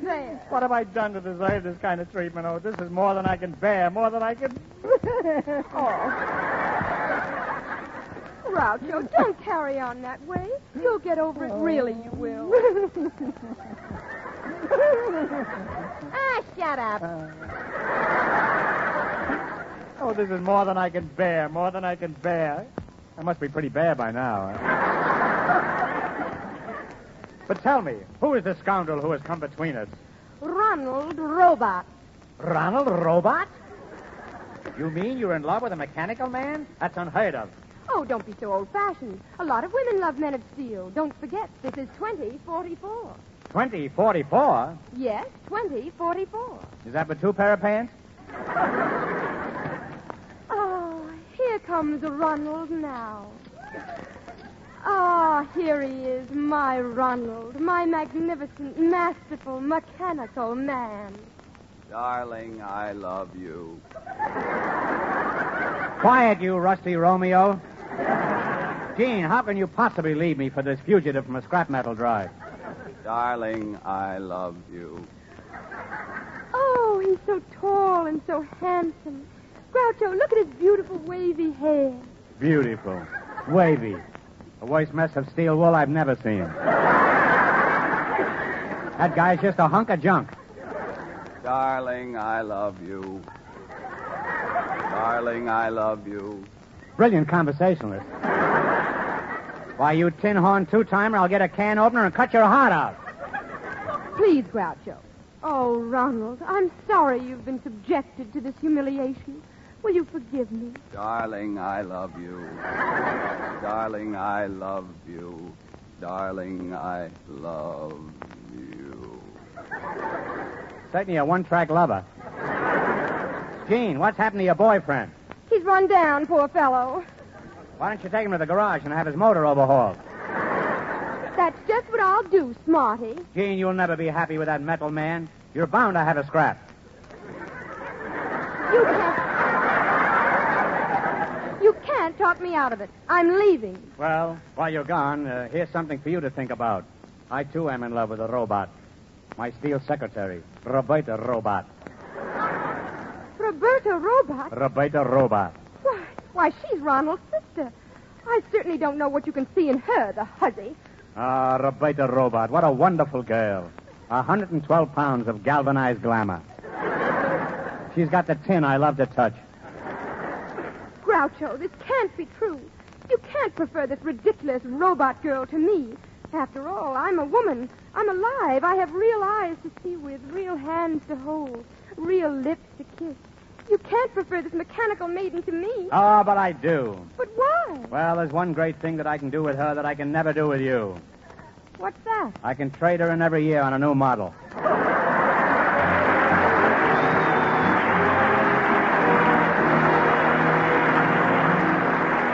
Well, here we are back in the 20th century, and this is Durward Kirby taking just a moment for Pabst to thank all those who sent in their post-war employment plans in competition for the $50,000 Pabst Post-War Employment Awards. The competition closed last Monday, and as you can guess, this has been a mighty busy week at the awards committee headquarters. Thousands of manuscripts have already been received, and although all entries had to be postmarked not later than midnight last Monday, the mails are still bringing in additional plans from faraway places, not only in America, but from Americans in other countries as well. And we of Pabst take real pride in the tremendous response the Pabst Awards have brought forth. And we are most hopeful that the competition, established in observance of the 100th anniversary of the founding of our business, will make a real contribution toward a better post-war America. And so again, to all the competitors for the Pabst Awards, our sincere thanks for your part in making the awards an unqualified success. Well, neighbors, returning to Blue Ribbon Town, we hear Bill Days entertaining the jam-packed crowd in Peoria Auditorium by singing one of their old favorites, I See Your Face Before Me. Bill?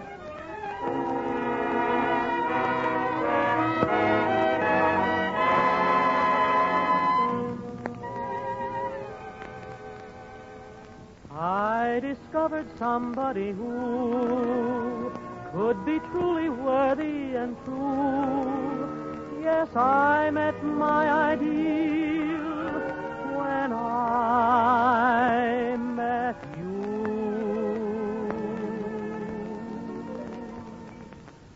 I see your face before me, crowding my every dream.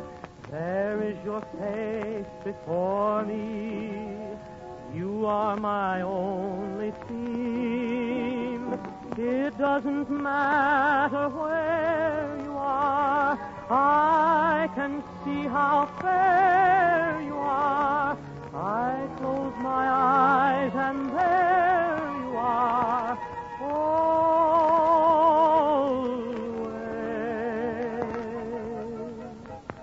If you could share the magic, if you could see me too, there would be nothing tragic in all my dreams of you. Would that my love could haunt you so, knowing I want you so.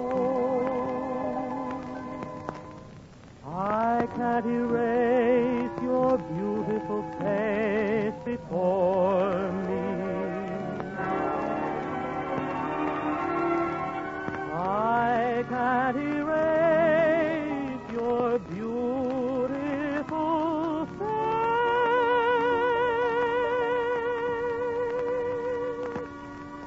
before me.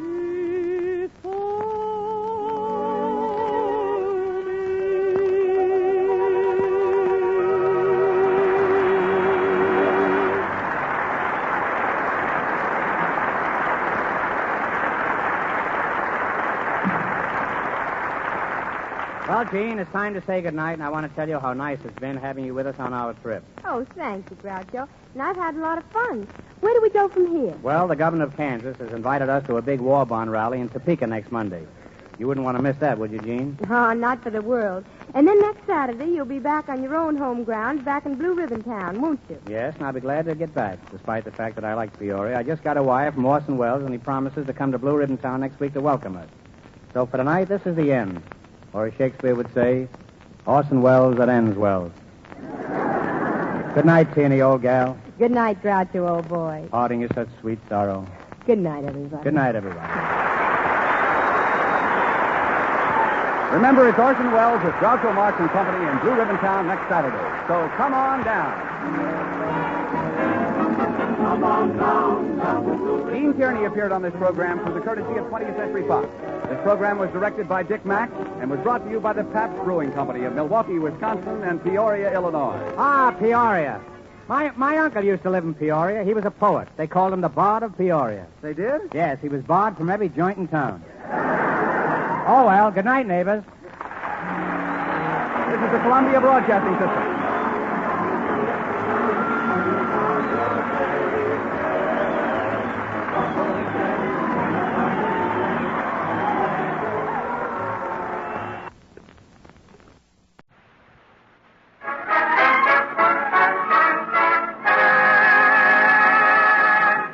Blue Ribbon Beer presents Blue Ribbon Town, starring Groucho Marx, with his special guest, Jack Benny. Come on down, down to Blue Ribbon Town, where you'll down your daily cash. Trouble and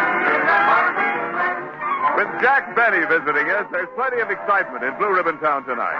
Ready and eager to greet their famous guests are Faye McKenzie, Bill Days, Leo Gorsey, Robert R. Brewster and his Blue Ribbon Blenders, yours truly, Ken Niles, and the leading citizen of Blue Ribbon Town, our happy host of hilarious hijinks, Groucho Marx.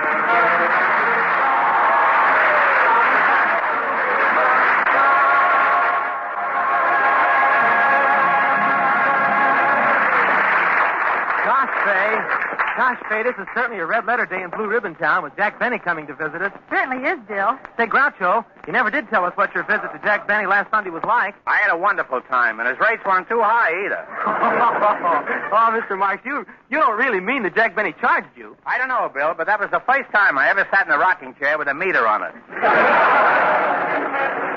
But I must say, the dinner Jack prepared was very nice. He had a beautiful golden brown turkey on the table. Say, that was very generous of Jack. Yes, it was. A very unusual turkey, too. What do you mean? It was the first turkey I ever ate made out of grape nut flakes. Was the stuffing good? Yes, it was. If you like more grape nut flakes. Well, Well, did you meet Phil Harris? I think he's awfully cute. Yes, he is. Cute and ignorant. You should have heard what he told me when I asked him if he liked the songs of Rimsky-Korsakov. Why? What'd he say? He thought they were a great team and wanted to know which one did the lyrics, Rimsky or Korsakov.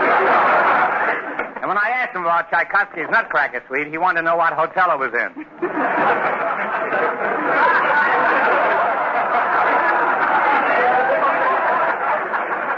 Well, everybody knows it's the ambassador. Hey, Moxie, is our extinguished guest here yet? Well, everybody's entitled to one mistake, and here's Mother Nature's. Leo Gorski.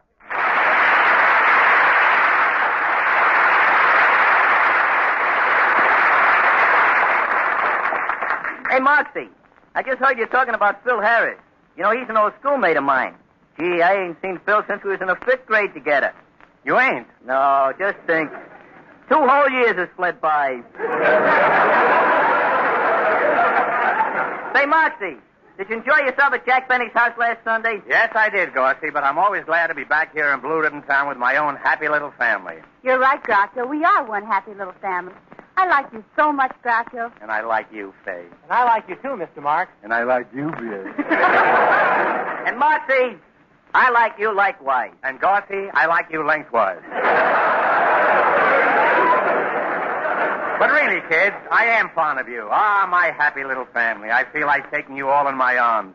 You, Bill, and you, Gorski, and you, Faye. Hey, Bill, why don't you and Gorski get out and make more room for Faye? Jack Benny's main reason for coming up here is to get a complete vacation. He's mentally worn out from doing his radio show for so long. I can understand that. Jack Benny's certainly been on the air a long time, hasn't he? He certainly has. Why, Benny's been on the air so long, he can remember when John wasn't even married to his first wife. Well,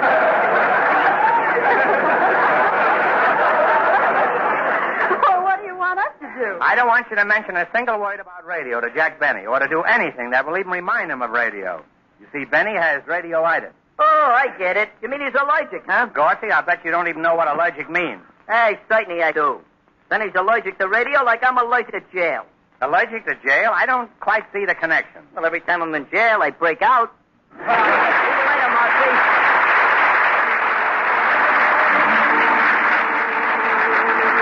Well, Faye, while Gorski's breaking out of jail, why don't you break into song? I'd like to, Ken. I'll sing Suddenly It's Spring from the Paramount picture, Lady in the Dark. Why is my heart dancing, imagine dancing?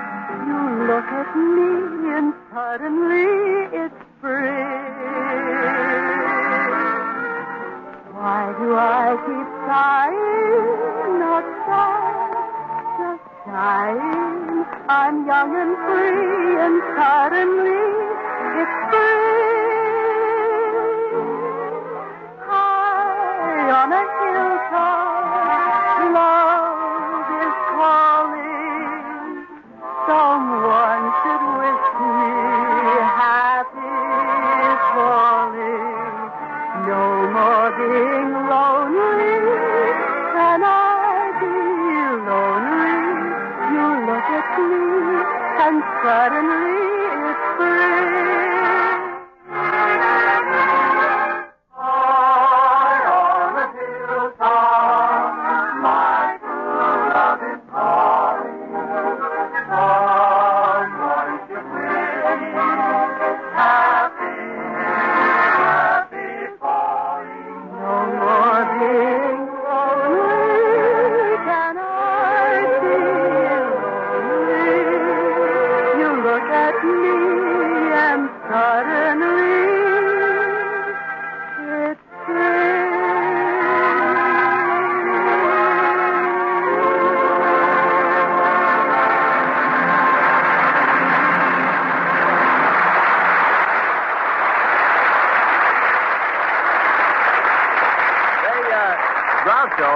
I'd like you to meet a man. There goes Niles again, bringing another pap-pappy poet. Who is it this time, Niles? Well, this is Simon the Swami. He's a crystal gazer and a very jovial person. A jovial crystal gazer, eh? Yes. How does he strike you? I don't know how he strikes me, but I'd sure like to strike him. You would? Why? I've always wanted to strike a happy medium. Silence. I'm Simon the Swami. My marvelous crystal can tell you if Mama is packing a pistol and whether the step you are planning to take will land on a pillow or poison a snake. But these days I work gazing carefully through our gun sights for errors. I find very few. And during my leisure, I comfortably peer into crystal clear glasses of blue ribbon beer.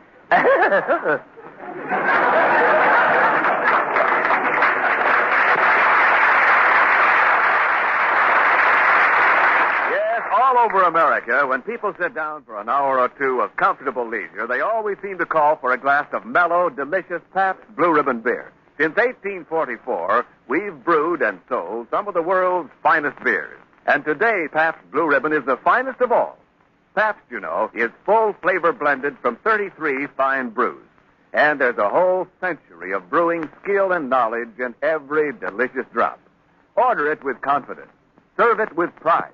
For no matter where you go, there is no finer beer, no finer blend than Pabst Blue Ribbon.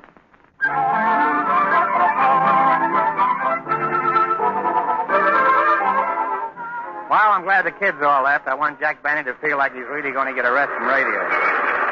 Oh, there's Benny now, pulling out in a taxi cab. I'll open the door for him.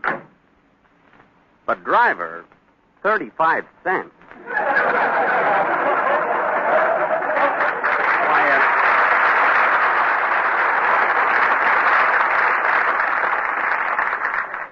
Can't be over 7 miles from here to the station.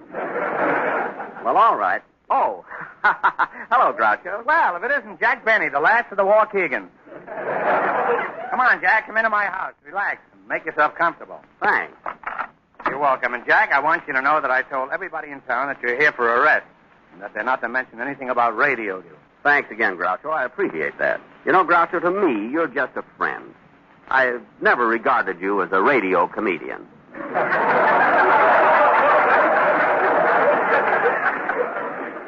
Don't look now, Jack, but you just lost a friend. Well, now that you're here, you may as well start relaxing. Just sit back in that easy chair there, and I'll get you a little snack I've prepared over there on the table. Oh, good. I could eat a little something. Here you are, a bowl of your favorite grape nut flakes. Well, gee, thanks, Groucho. Wait a minute. You're supposed to pour cream over them, not Pabst Blue Ribbon beer. You take care of your sponsor, and I'll take care of mine. See, Groucho, this is swell. It's the first time in years I've been able to have 2 minutes to myself without someone talking shop. Jack, the word radio isn't ever going to be mentioned around here. Say, how about some music? I'll turn on the, yes? How'd you like to listen to the vacuum cleaner? Maybe I can pick up Stardust. No, I'd rather just sit here and take it easy and talk about other things than, you know what. Suits me. Well, what would you like to talk about, Groucho? Oh, anything you'd like to talk about, Jack. Well, I'd like to talk about anything you'd like to talk about, Groucho. Well, that settles it. We'll talk about women. Say, how are you and Gladys Abisco? Are you still that way about each other? Gladys? Yeah. No, we've, shall we say, fifth? Pardon me, I didn't mean to serve it. Well, that's too bad, Jack. Oh, by the way, Gladys was a waitress, wasn't she? Yeah. Gosh, I'm really broken up about it. You really liked her, Jack? Yeah, I loved her. Gee, she was cute. Used to get a lot of tips, too.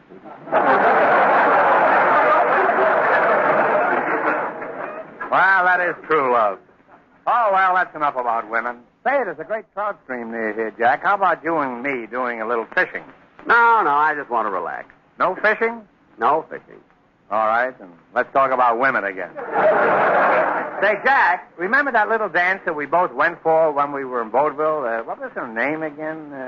You mean Lena Hackenbush? Yeah, little Lena. Remember little Lena Hackenbush? Yeah. I also remember that nasty trick you played just because she liked me better than you. What do you mean?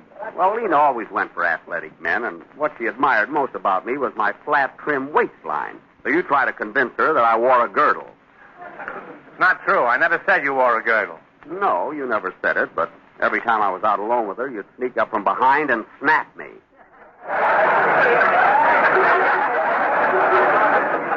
Well, well, enough of reminiscing, Jack. How about going for a little walk and really seeing Blue Ribbon Town? No, Groucho. I just want to sit here and relax. No walking? No walking. Well, back to women again. Say, by the way, Jack, I have a picture of you and Lena Hackenbush upstairs that was taken 20 years ago. Gosh, Groucho, 20 years ago. Would you get it for me? Gladly, Jack. Say, is that the one where Lena's running her fingers through my hair? That's the one. Gee, I'd love to see Lena again. And I'll bet you'd love to see your hair again. again. I'll get the picture and be right back. Well, Mr. Benny. Yes, young man. Mr. Benny, I'm Bill Days, one of Mr. Marx's happy Blue Ribbon Town family. Glad to know you, kid. What's on your mind? I sing. Well, that's nice. When Groucho comes down, you can sing for him. But I don't want to sing for Groucho. I want to sing for you, Mr. Benny. Sing for me? What for? Well, gosh, after hearing me, I know you're going to want me on your program. Look, kid, I came here to forget radio. Didn't Mr. Marx tell you not to bother me? Yes, but, gee, I couldn't help it. Being on your show gives a person so much prestige. Look, kid, You really think it does? Yes, I do. Gosh, Mr. Benny, you're just about the best there is in your field. Am I? Would you mind saying that a little louder, Bud? Louder? Why? Fred Allen doesn't hear as good as he used to. Yes, Mr. older, Benny. you know. Yes, Mr. Benny, you're absolutely top. The greatest there has ever been. You just don't realize it. Oh, I do, too. Well, go ahead, kid. Sing. I don't mind. Go on. Smart kid. Got good taste, too, this kid. Really has. I used to be bewildered. Now I know why I go walking round in a wonderful glow. There's a lot. Here am I riding high on a hill, far away from the usual road, with a world of my own at my feet. All because fate was heavenly sweet.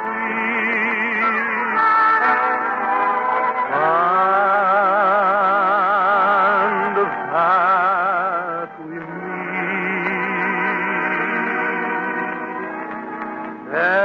Ever dreamed in my wildest dream that I'd fall quite so wholeheartedly.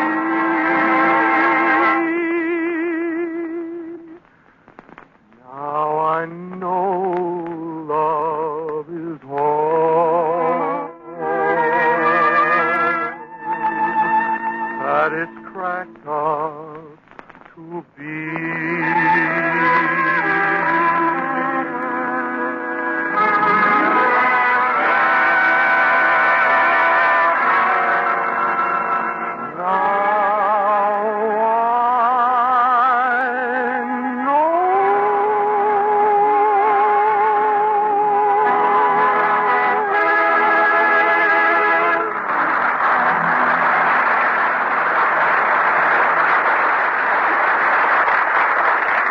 Well, do I get to be on your show, Mr. Benny? Well, gosh, kid, I don't know. You're a tenor.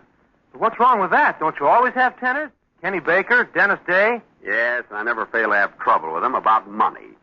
And then, kid, with tenors, you always have mother trouble. So tenors just seem to have mothers. I can't imagine why. But gee, don't you think having a mother is pretty true of most people? Yes, I suppose so. But with tenors, somehow it's worse. Tenors have mothers who look like fathers.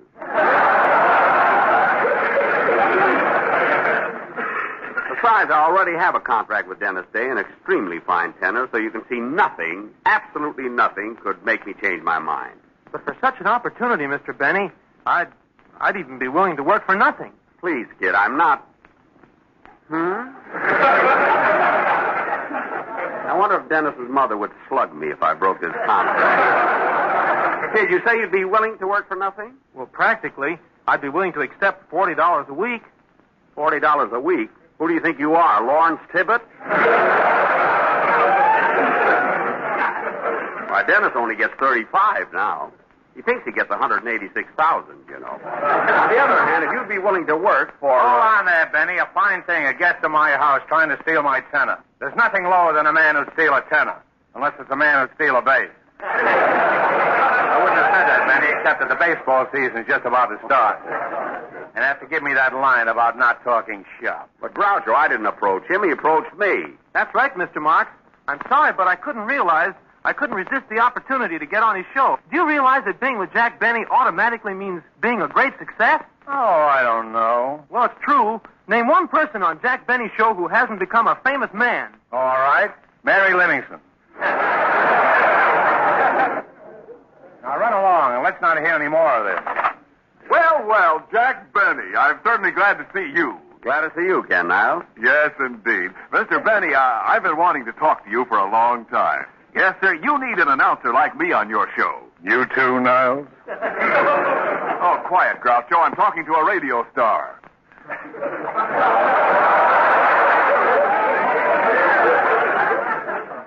You know, Jack, Don Wilson's not laughing like he used to. That booming quality, that wonderful chuckle, those real honest-to-goodness guffaws, he just doesn't have it anymore. He doesn't? No. Now, just try me out. I'll throw you a feed line for an old joke. Any old joke. The way he throws himself at the man is degrading. Let's see. Say, Jack, who's that lady I saw you with last night? Oh, well, all right. That was no lady, Ken. That was my wife. Isn't that wonderful? That's marvelous, isn't it? Isn't it revolting? Well, what do you say, Mr. Benny? Am I better than Don Wilson? Well, I don't know. Wilson is fatter than you. He has more to laugh with.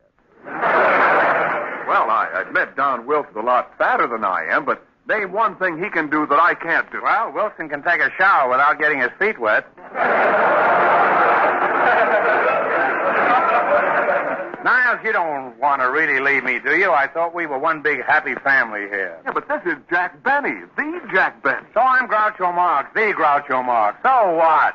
That's what I say. So what?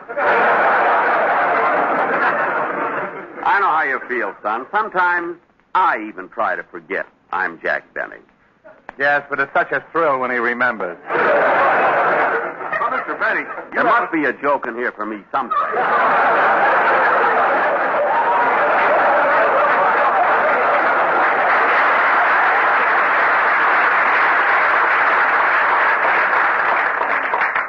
You want me to help you look, Jack?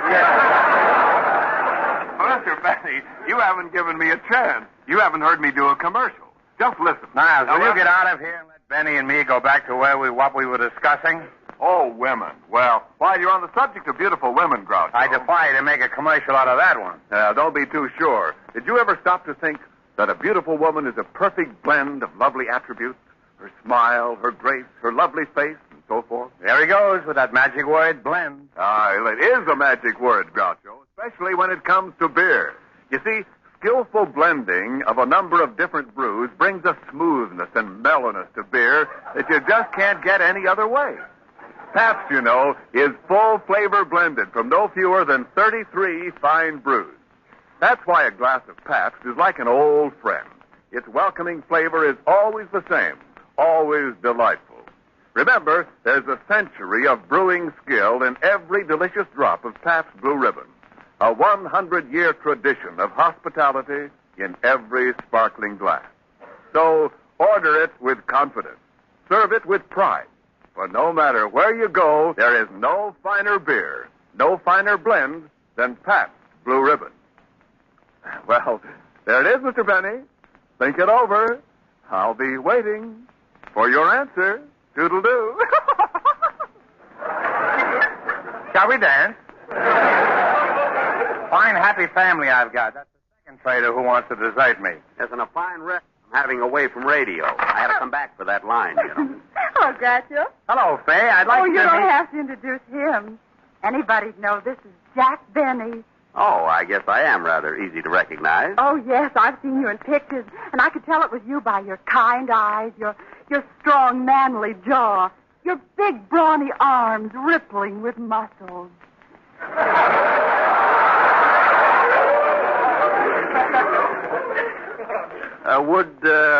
Would you mind saying that a little softer, please? Softer? Why? My draft board is listening in.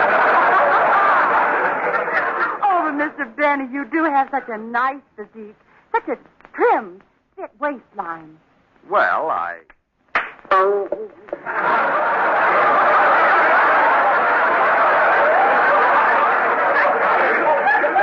Groucho Marx, you snapped me again. There's never a shortage of rubber around Benny. You know, you're quite attractive, Miss Mackenzie. Oh, thanks, but don't call me Miss Mackenzie. You can call me Daisy. I can? Mm-hmm. Well, then you can call me Jaxie Poo.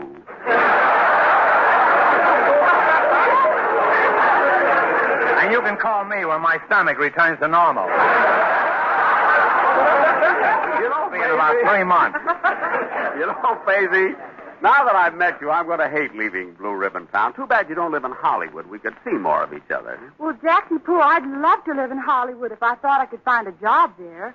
Well, Faisy Pooh, I'm a rather important man in Hollywood. I could probably line up some sort of a position for you. Oh, Pooh, how wonderful.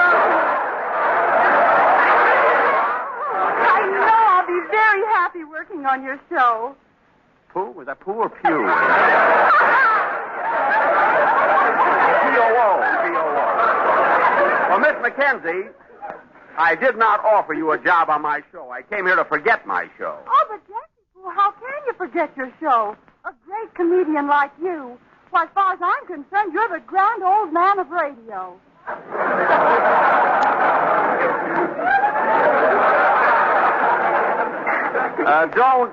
Don't let my gray hair fool you. I'm just breaking it in for a silver fox. Say, I'm really not old. It's just that I began my career so young, 30 years ago. Well, I was just a knee pan. Yes, and he looked awfully funny. A grown man of 25 running around a knee pantsy poo. Excuse me while I answer the phone.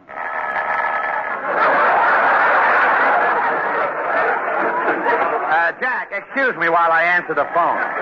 That never happens on my show. Everything happens on our show. Hello? No, goodbye. Who was that, Groucho? It was the wrong number. That's never happened on any other show before either. Hiya, Marcy. Hiya, Mr. B.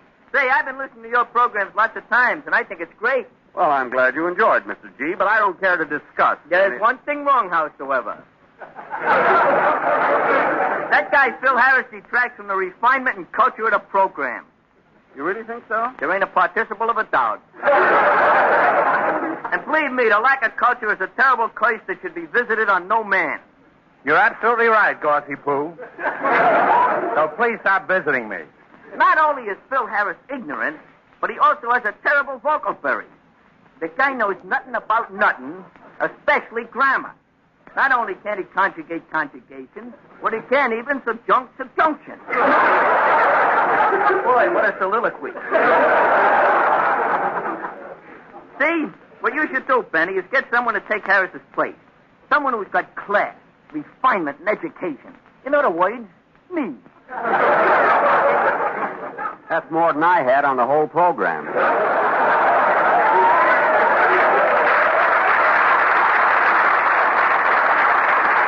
Well, I'll tell After you, listening Jack. to you, Gorsey, Phil Harris sounds like Anthony Eden. Well, I know my speech ain't so hot, but my writing is very audible. Sleep on that, Benny. I'll see you later. Some happy family I've got, Jack. Everybody has tried to leave me for your radio show. Yes, in fact, Rochester was the only job that nobody wanted. Yeah, some happy family, all right. What loyalty? They don't even know the meaning of the words. Loyalty, faith, semper fidelis, it's discouraging. Oh, come, Groucho. Chin up. Carry on. No, Jack. Without the loyalty, without the faith of those one holds dear, life becomes nothing but a hollow mockery, a sham. A mere existence, hardly worth continuing. I wouldn't try so hard, Groucho. It's too late for the Academy Award. You know? He just had scars that never felt a wound. Oh, I know you're hurt, Groucho, but after all... You're a good friend, Jack, but don't try to soften the blow. I'm disappointed in my so-called friend. Wanted to leave me to go with your show. It hurts, Jack. It hurts here. Now it hurts there, too. There, Groucho. Don't take it so hard. I can't help it, Jack. There's only one thing left for me to do now. What's that? Mr. Benny, how about you all letting me take Rochester's place?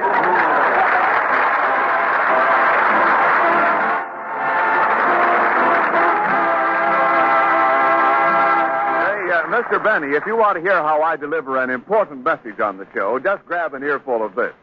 Neighbors, income taxes are vital to the support of our government. Right now, I'd like to let everybody in on a message I have here from Uncle Sam. He considers the prompt filing of income tax returns so important this year that he's asking everybody to find out what they owe him just as soon as possible. Don't wait until the March 15th deadline. Find out where you stand. You may owe more or less than you think. Get straightened out early. If you haven't received forms, write the office of your local collector of internal revenue immediately for forms and information. You can find out his address at your nearest bank or post office. If you need help with filing your returns, you can get it free of charge at the same office. But ask for it in time to avoid the rush. Remember, file early. It's more important this year than ever before.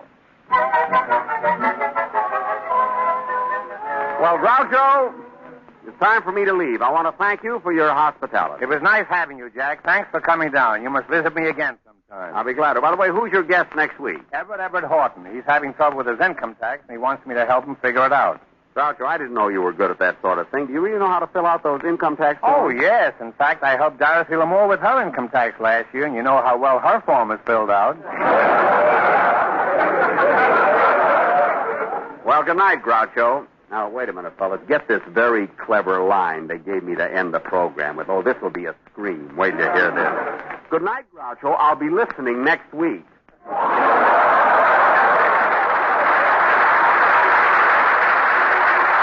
I suppose you think mine is any better, huh? Listen to the one they gave me. So long, Jack Benny. Thanks again. Good night, neighbors. Remember, if you want the real lowdown on how to laugh off your income tax, don't forget to listen to Groucho Marx telling Everett Horton all about it next Saturday. All the rest of our regulars will be on hand, so join in the fun and come on down. This program is directed by Dick Mack and is brought to you by the Pabst Brewing Company of Milwaukee, Wisconsin.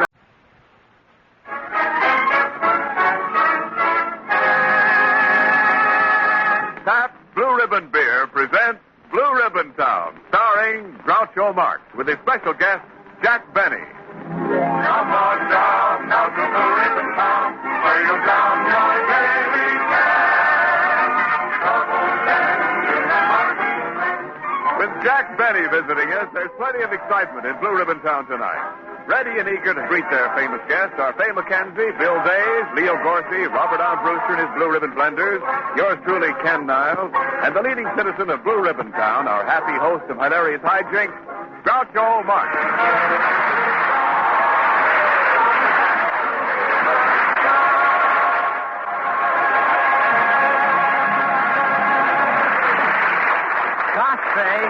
Gosh, Faye, this is certainly a red letter day in Blue Ribbon Town with Jack Benny coming to visit us. Certainly is, Bill. Say, Groucho, you never did tell us what your visit to Jack Benny last Sunday was like. I had a wonderful time, and his rates weren't too high either. Oh, Mr. Marx, you don't really mean that Jack Benny charged you. I don't know, Bill, but that was the first time I ever sat in a rocking chair with a meter on it. But I must say, the dinner Jack prepared was very nice. He had a beautiful golden brown turkey on the table. Say, that was very generous of Jack. Yes, it was. A very unusual turkey, too. What do you mean? It was the first turkey I ever ate made out of grape nut flakes. Was the stuffing good? Yes, it was. If you like more grape nut flakes. Well, did you meet Phil Harris? I think he's awfully cute. Yes, he is. Cute and ignorant. You should have heard what he told me when I asked him if he liked the songs of Rimsky-Korsakov. Why? What did he say? He thought they were a great team and wanted to know which one did the lyrics, Rimsky or Korsakov. And when I asked him about Tchaikovsky's Nutcracker Suite, he wanted to know what hotel it was in.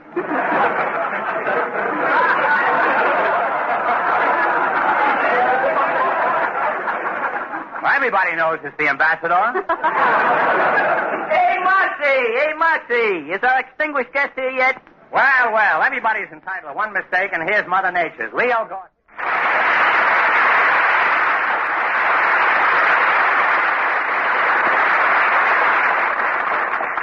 Hey, Moxie, I just heard you talking about Phil Harris. You know, he's an old schoolmate of mine.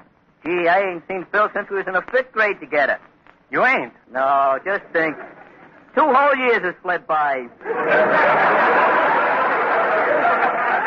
Say, Moxie, did you enjoy yourself at Jack Benny's house last Sunday? Yes, I did, Gorsey, but I'm always glad to be back here in Blue Ribbon Town with my own happy little family. You're right, Groucho. We are one happy little family. I like you so much, Groucho. And I like you, Faye. And I like you too, Mr. Mark. And I like you, Bill. And Moxie, I like you likewise. And Gorsey, I like you lengthwise. But really, kids, I am fond of you. Ah, my happy little family. I feel like taking you all in my arms. You, Bill, and you, Gorsey, and you, Faye. Hey, Bill, why don't you and Gorsey get out and make more room for Faye? Jack Benny's main reason for coming up here is to get a complete vacation. He's mentally worn out from doing his radio show for so long. I can understand that. Jack Benny's certainly been on the air a long time, hasn't he? He certainly has. Why, Benny's been on the air so long, he can remember when John wasn't even married to his first wife. Well,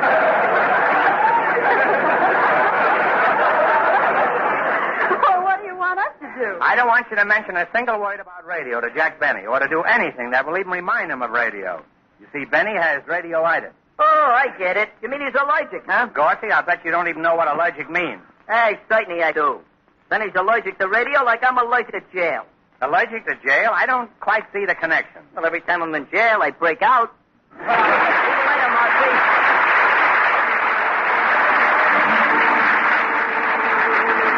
Well, Faye, while Gorsey's breaking out of jail, why don't you break into song? I'd like to, Ken. I'll sing Suddenly It's Spring from the Paramount picture, Lady in the Dark.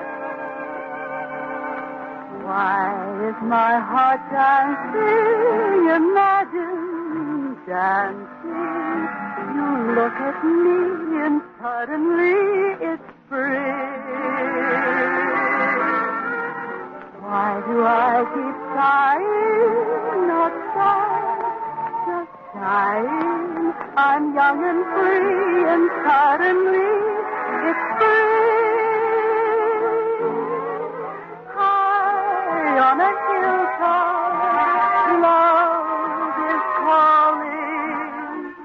Someone should wish me happy falling. No more being lonely. Can I be lonely? You look at me and suddenly it's spring.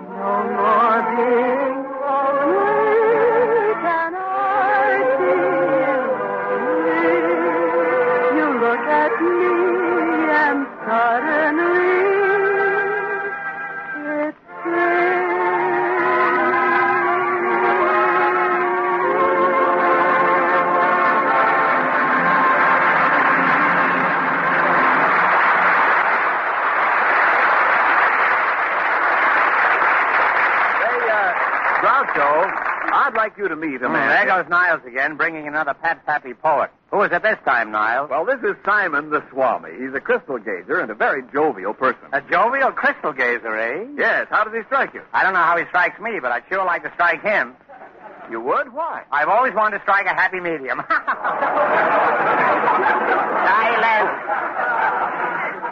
I'm Simon the Swami. My marvelous crystal can tell you if Mama is packing a pistol and whether the step you are planning to take will land on a pillow or poison a snake. But these days I work gazing carefully through our gun sights for errors. I find very few. And during my leisure, I comfortably peer into crystal clear glasses of blue ribbon beer.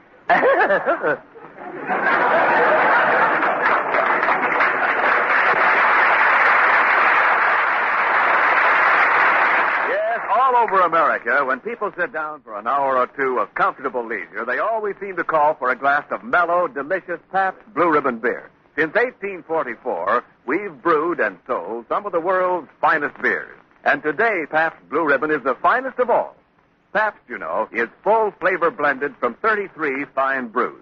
And there's a whole century of brewing skill and knowledge in every delicious drop. Order it with confidence. Serve it with pride. For no matter where you go, there is no finer beer, no finer blend than Pabst Blue Ribbon.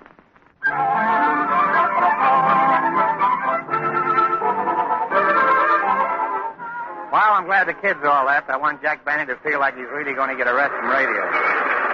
Oh, there's Benny now, pulling out in a taxi cab. I'll open the door for him. But driver, 35 cents.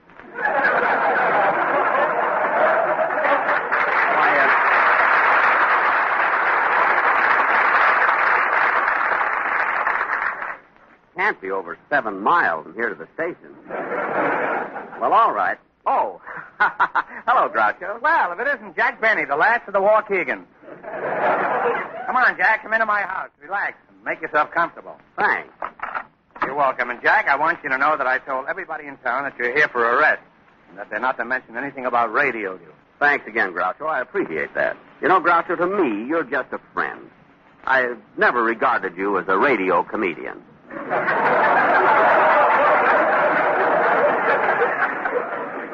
Don't look now, Jack, but you just lost a friend. Well, now that you're here, you may as well start relaxing. Just sit back in that easy chair there, and I'll get you a little snack I've prepared over there on the table. Oh, good. I could eat a little something. Here you are, a bowl of your favorite grape nut flakes. Well, gee, thanks, Groucho. Wait a minute. You're supposed to pour cream over them, not Pabst Blue Ribbon beer. You take care of your sponsor, and I'll take care of mine. See, Groucho, this is swell. It's the first time in years I've been able to have 2 minutes to myself without someone talking shop. Jack, the word radio isn't ever going to be mentioned around here. Say, how about some music? I'll turn on the, Yes? How'd you like to listen to the vacuum cleaner? Maybe I can pick up Stardust. No, I'd rather just sit here and take it easy and talk about other things than, you know what. Suits me. Well, what would you like to talk about, Groucho? Oh, anything you'd like to talk about, Jack. Well, I'd like to talk about anything you'd like to talk about, Groucho. Well, that settles it. We'll talk about women. Say, how are you and Gladys Zabisco? Are you still that way about each other? Gladys? Yeah. No, we've, shall we say, fifth? Pardon me, I didn't mean to serve it. Well, that's too bad, Jack. Oh, by the way, Gladys was a waitress, wasn't she? Yeah. Gosh, I'm really broken up about it. You really liked her, eh, Jack? Yeah, I loved her.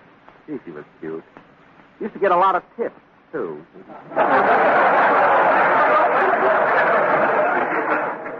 Well, that is true love. Oh, well, that's enough about women. Say, there's a great trout stream near here, Jack. How about you and me doing a little fishing? No, I just want to relax. No fishing? No fishing. All right, and let's talk about women again. Say, Jack, remember that little dance that we both went for when we were in Vaudeville? What was her name again? You mean Lena Hackenbush? Yeah, little Lena. Remember little Lena Hackenbush? Yeah. I also remember that nasty trick you played just because she liked me better than you. What do you mean? Well, Lena always went for athletic men, and what she admired most about me was my flat, trim waistline. So you try to convince her that I wore a girdle. Not true. I never said you wore a girdle. No, you never said it, but every time I was out alone with her, you'd sneak up from behind and snap me.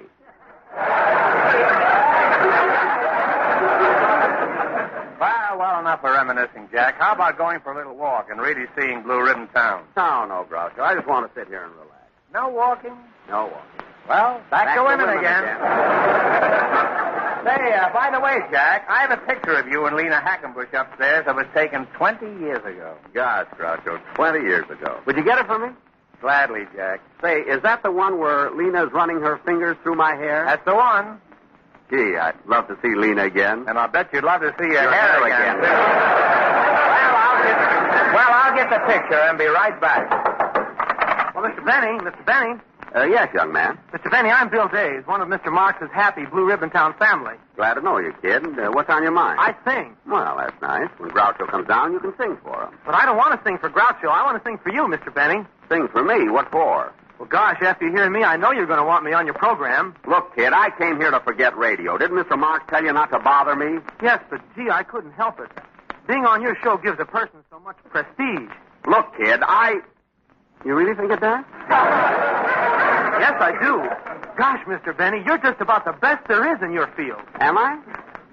Would you mind saying that a little louder, Bud? Louder? Why? Fred Allen doesn't hear as good as he used to. Yes, Mr. Older, Benny. you know. Yes, Mr. Benny, you're absolutely top. The greatest there has ever been. You just don't realize it. Oh, I do, too. Well, go ahead, kid. Sing. I don't mind. Go on. Smart kid. Got good taste, too, this kid. Really has. I used to be bewildered. Now I know why I go walking round in a wonderful glow. There's a lot. Here am I riding high on a hill, far away from the usual road, with a world of my own at my feet. All because fate was heavenly sweet.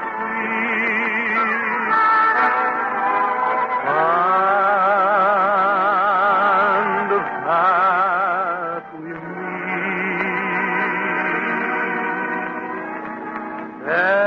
Ever dreamed in my wildest dream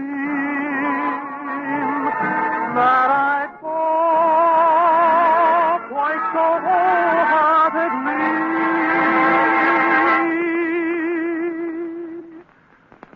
Now I know love is all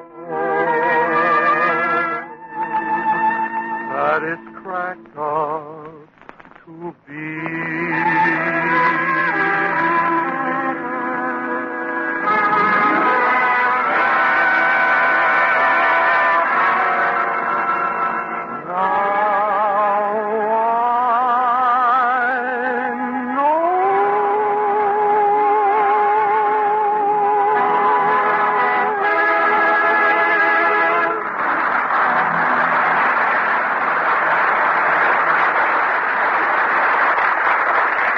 Well, do I get to be on your show, Mr. Benny? Well, gosh, kid, I don't know. You're a tenor. What's wrong with that? Don't you always have tenors? Kenny Baker, Dennis Day? Yes, I never fail to have trouble with them about money. And then, kid, with tenors, you always have mother trouble. Tenors just seem to have mothers. I can't imagine why. But, gee, don't you think having a mother is pretty true of most people? Yes, I suppose so. But with tenors, somehow it's worse. Tenors have mothers who look like fathers.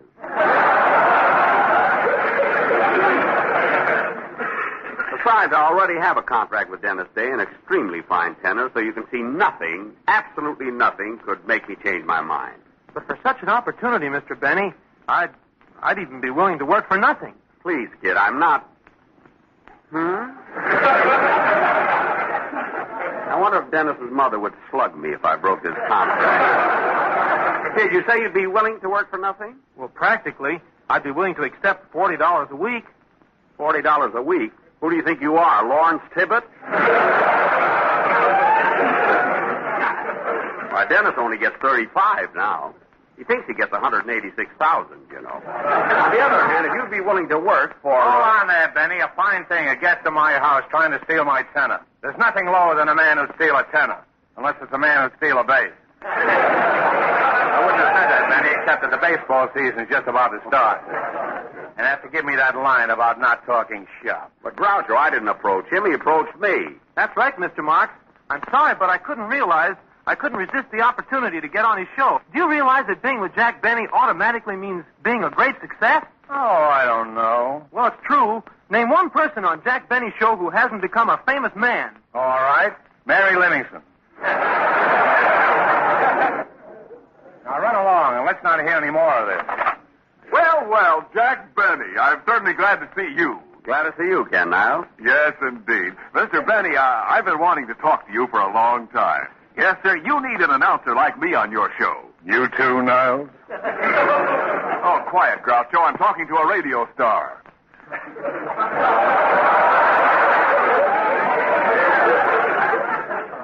You know, Jack, Don Wilson's not laughing like he used to. That booming quality, that wonderful chuckle, those real honest-to-goodness guffaws, he just doesn't have it anymore. He doesn't? No. Now, just try me out. I'll throw you a feed line for an old joke. Any old joke. The way he throws himself at the man is degrading. Let's see. Oh, yes. Say, Jack, who's that lady I saw you with last night? Oh, well, all right. That was no lady, Ken. That was my wife. Isn't that wonderful? That's marvelous, isn't it? Isn't it revolting? Well, what do you say, Mr. Benny? Am I better than Don Wilson? Well, I don't know. Wilson is fatter than you. He has more to laugh with. Well, I admit Don Wilson's a lot fatter than I am, but name one thing he can do that I can't do. Well, Wilson can take a shower without getting his feet wet. Niles, you don't want to really leave me, do you? I thought we were one big happy family here. Yeah, but this is Jack Benny, the Jack Benny. So I'm Groucho Marx, the Groucho Marx. So what? That's what I say. So what? I know how you feel, son. Sometimes I even try to forget I'm Jack Benny. Yes, but it's such a thrill when he remembers. Well, Mr. Benny, there must be a joke in here for me someplace.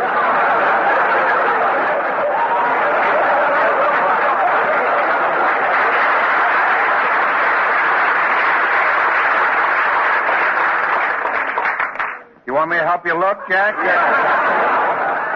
Well, Mr. Benny, you haven't given me a chance. You haven't heard me do a commercial. Just listen. Niles, will you get out of here and let Benny and me go back to what we were discussing? Oh, women. Well, while you're on the subject of beautiful women, Groucho. I defy you to make a commercial out of that one. Don't be too sure. Did you ever stop to think that a beautiful woman is a perfect blend of lovely attributes?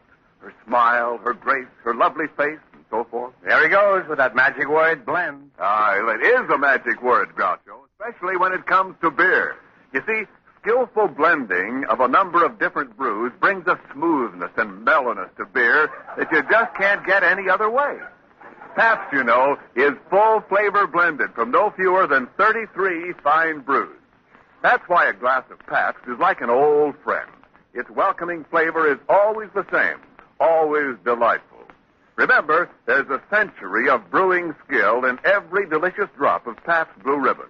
A 100-year tradition of hospitality in every sparkling glass.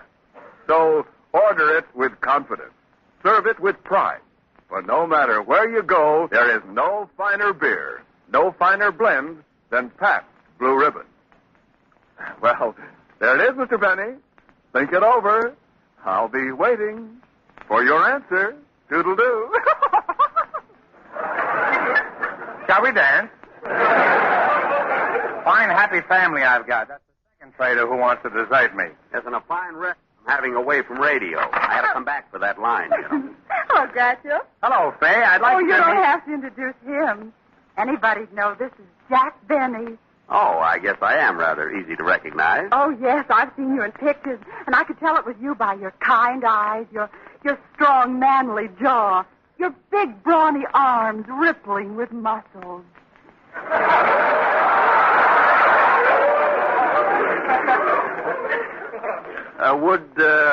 Would you mind saying that a little softer, please? Softer? Why? My draft board is listening in. Oh, but Mr. Benny, you do have such a nice physique, such a trim, fit waistline. Well, I...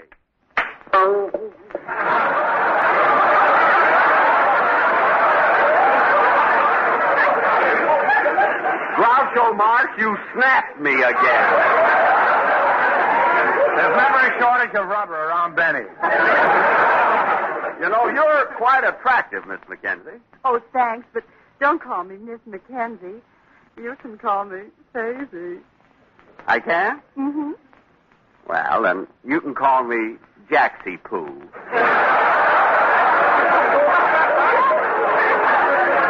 And you can call me when my stomach returns to normal. You know, in about 3 months. You know, Faisy, now that I've met you, I'm going to hate leaving Blue Ribbon Town. Too bad you don't live in Hollywood. We could see more of each other. Well, Jackie Pooh, I'd love to live in Hollywood if I thought I could find a job there. Well, Faisy Pooh, I'm a rather important man in Hollywood. I could probably line up some sort of a position for you. Oh, Pooh, how wonderful. I know I'll be very happy working on your show. Pooh? Was that Pooh or Pew? P-O-O. Well, Miss Mackenzie, I did not offer you a job on my show. I came here to forget my show. Oh, but Jackie Pooh, how can you forget your show? A great comedian like you. Why, as far as I'm concerned, you're the grand old man of radio.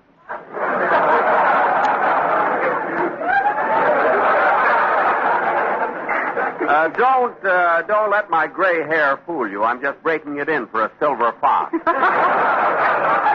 I'm really not old. It's just that I began my career so young, 30 years ago. Well, I was just a knee pan.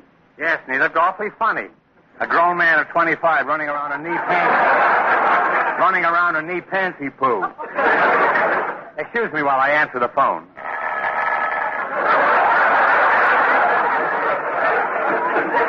Jack, excuse me while I answer the phone. That never happens on my show. Everything happens on our show. Hello? No, goodbye. Who was that, Groucho? It was the wrong number. That's never happened on any other show before either. Hiya, Marcy. Hiya, Mr. B. Say, I've been listening to your programs lots of times, and I think it's great. Well, I'm glad you enjoyed, Mr. G, but I don't care to discuss. There's one thing wrong, howsoever. That guy, Phil Harris, detracts from the refinement and culture of the program. You really think so? There ain't a participle of a doubt. And believe me, the lack of culture is a terrible curse that should be visited on no man. You're absolutely right, Gorsey Pooh. So please stop visiting me. Not only is Phil Harris ignorant, but he also has a terrible vocal berry. The guy knows nothing about nothing, especially grammar. Not only can't he conjugate conjugation, but he can't even subjunct subjunction. Boy, what a soliloquy. See, what you should do, Benny, is get someone to take Harris's place. Someone who's got class, refinement, and education. In other words, me. That's more than I had on the whole program.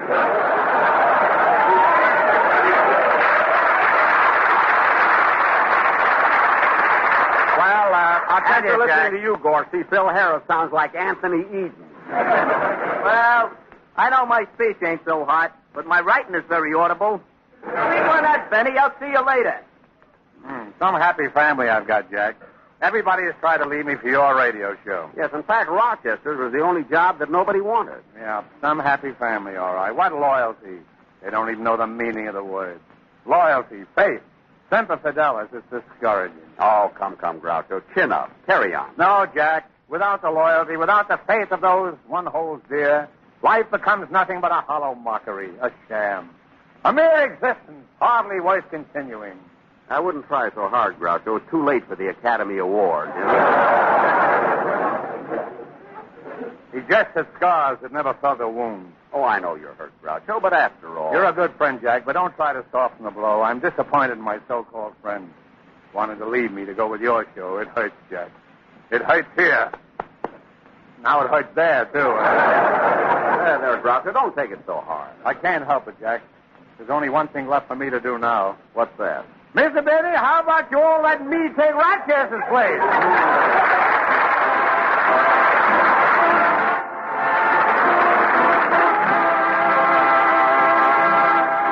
Mr. Benny, if you want to hear how I deliver an important message on the show, just grab an earful of this. Neighbors, income taxes are vital to the support of our government. Right now, I'd like to let everybody in on a message I have here from Uncle Sam. He considers the prompt filing of income tax returns so important this year that he's asking everybody to find out what they owe him just as soon as possible. Don't wait until the March 15th deadline. Find out where you stand. You may owe more or less than you think. Get straightened out early. If you haven't received forms, write the office of your local collector of internal revenue immediately for forms and information. You can find out his address at your nearest bank or post office. If you need help with filing your returns, you can get it free of charge at the same office. But ask for it in time to avoid the rush. Remember, file early. It's more important this year than ever before. Well, Groucho, it's time for me to leave. I want to thank you for your hospitality. It was nice having you, Jack. Thanks for coming down. You must visit me again sometime. I'll be glad to. By the way, who's your guest next week? Everett Horton. He's having trouble with his income tax, and he wants me to help him figure it out. Groucho, I didn't know you were good at that sort of thing. Do you really know how to fill out those income tax Oh, forms? yes. In fact, I helped Dorothy Lamour with her income tax last year, and you know how well her form is filled out. Well, good night, Groucho. Now, wait a minute, fellas. Get this very clever line they gave me to end the program with. Oh, this will be a scream. Wait till you hear this. Good night, Groucho. I'll be listening next week.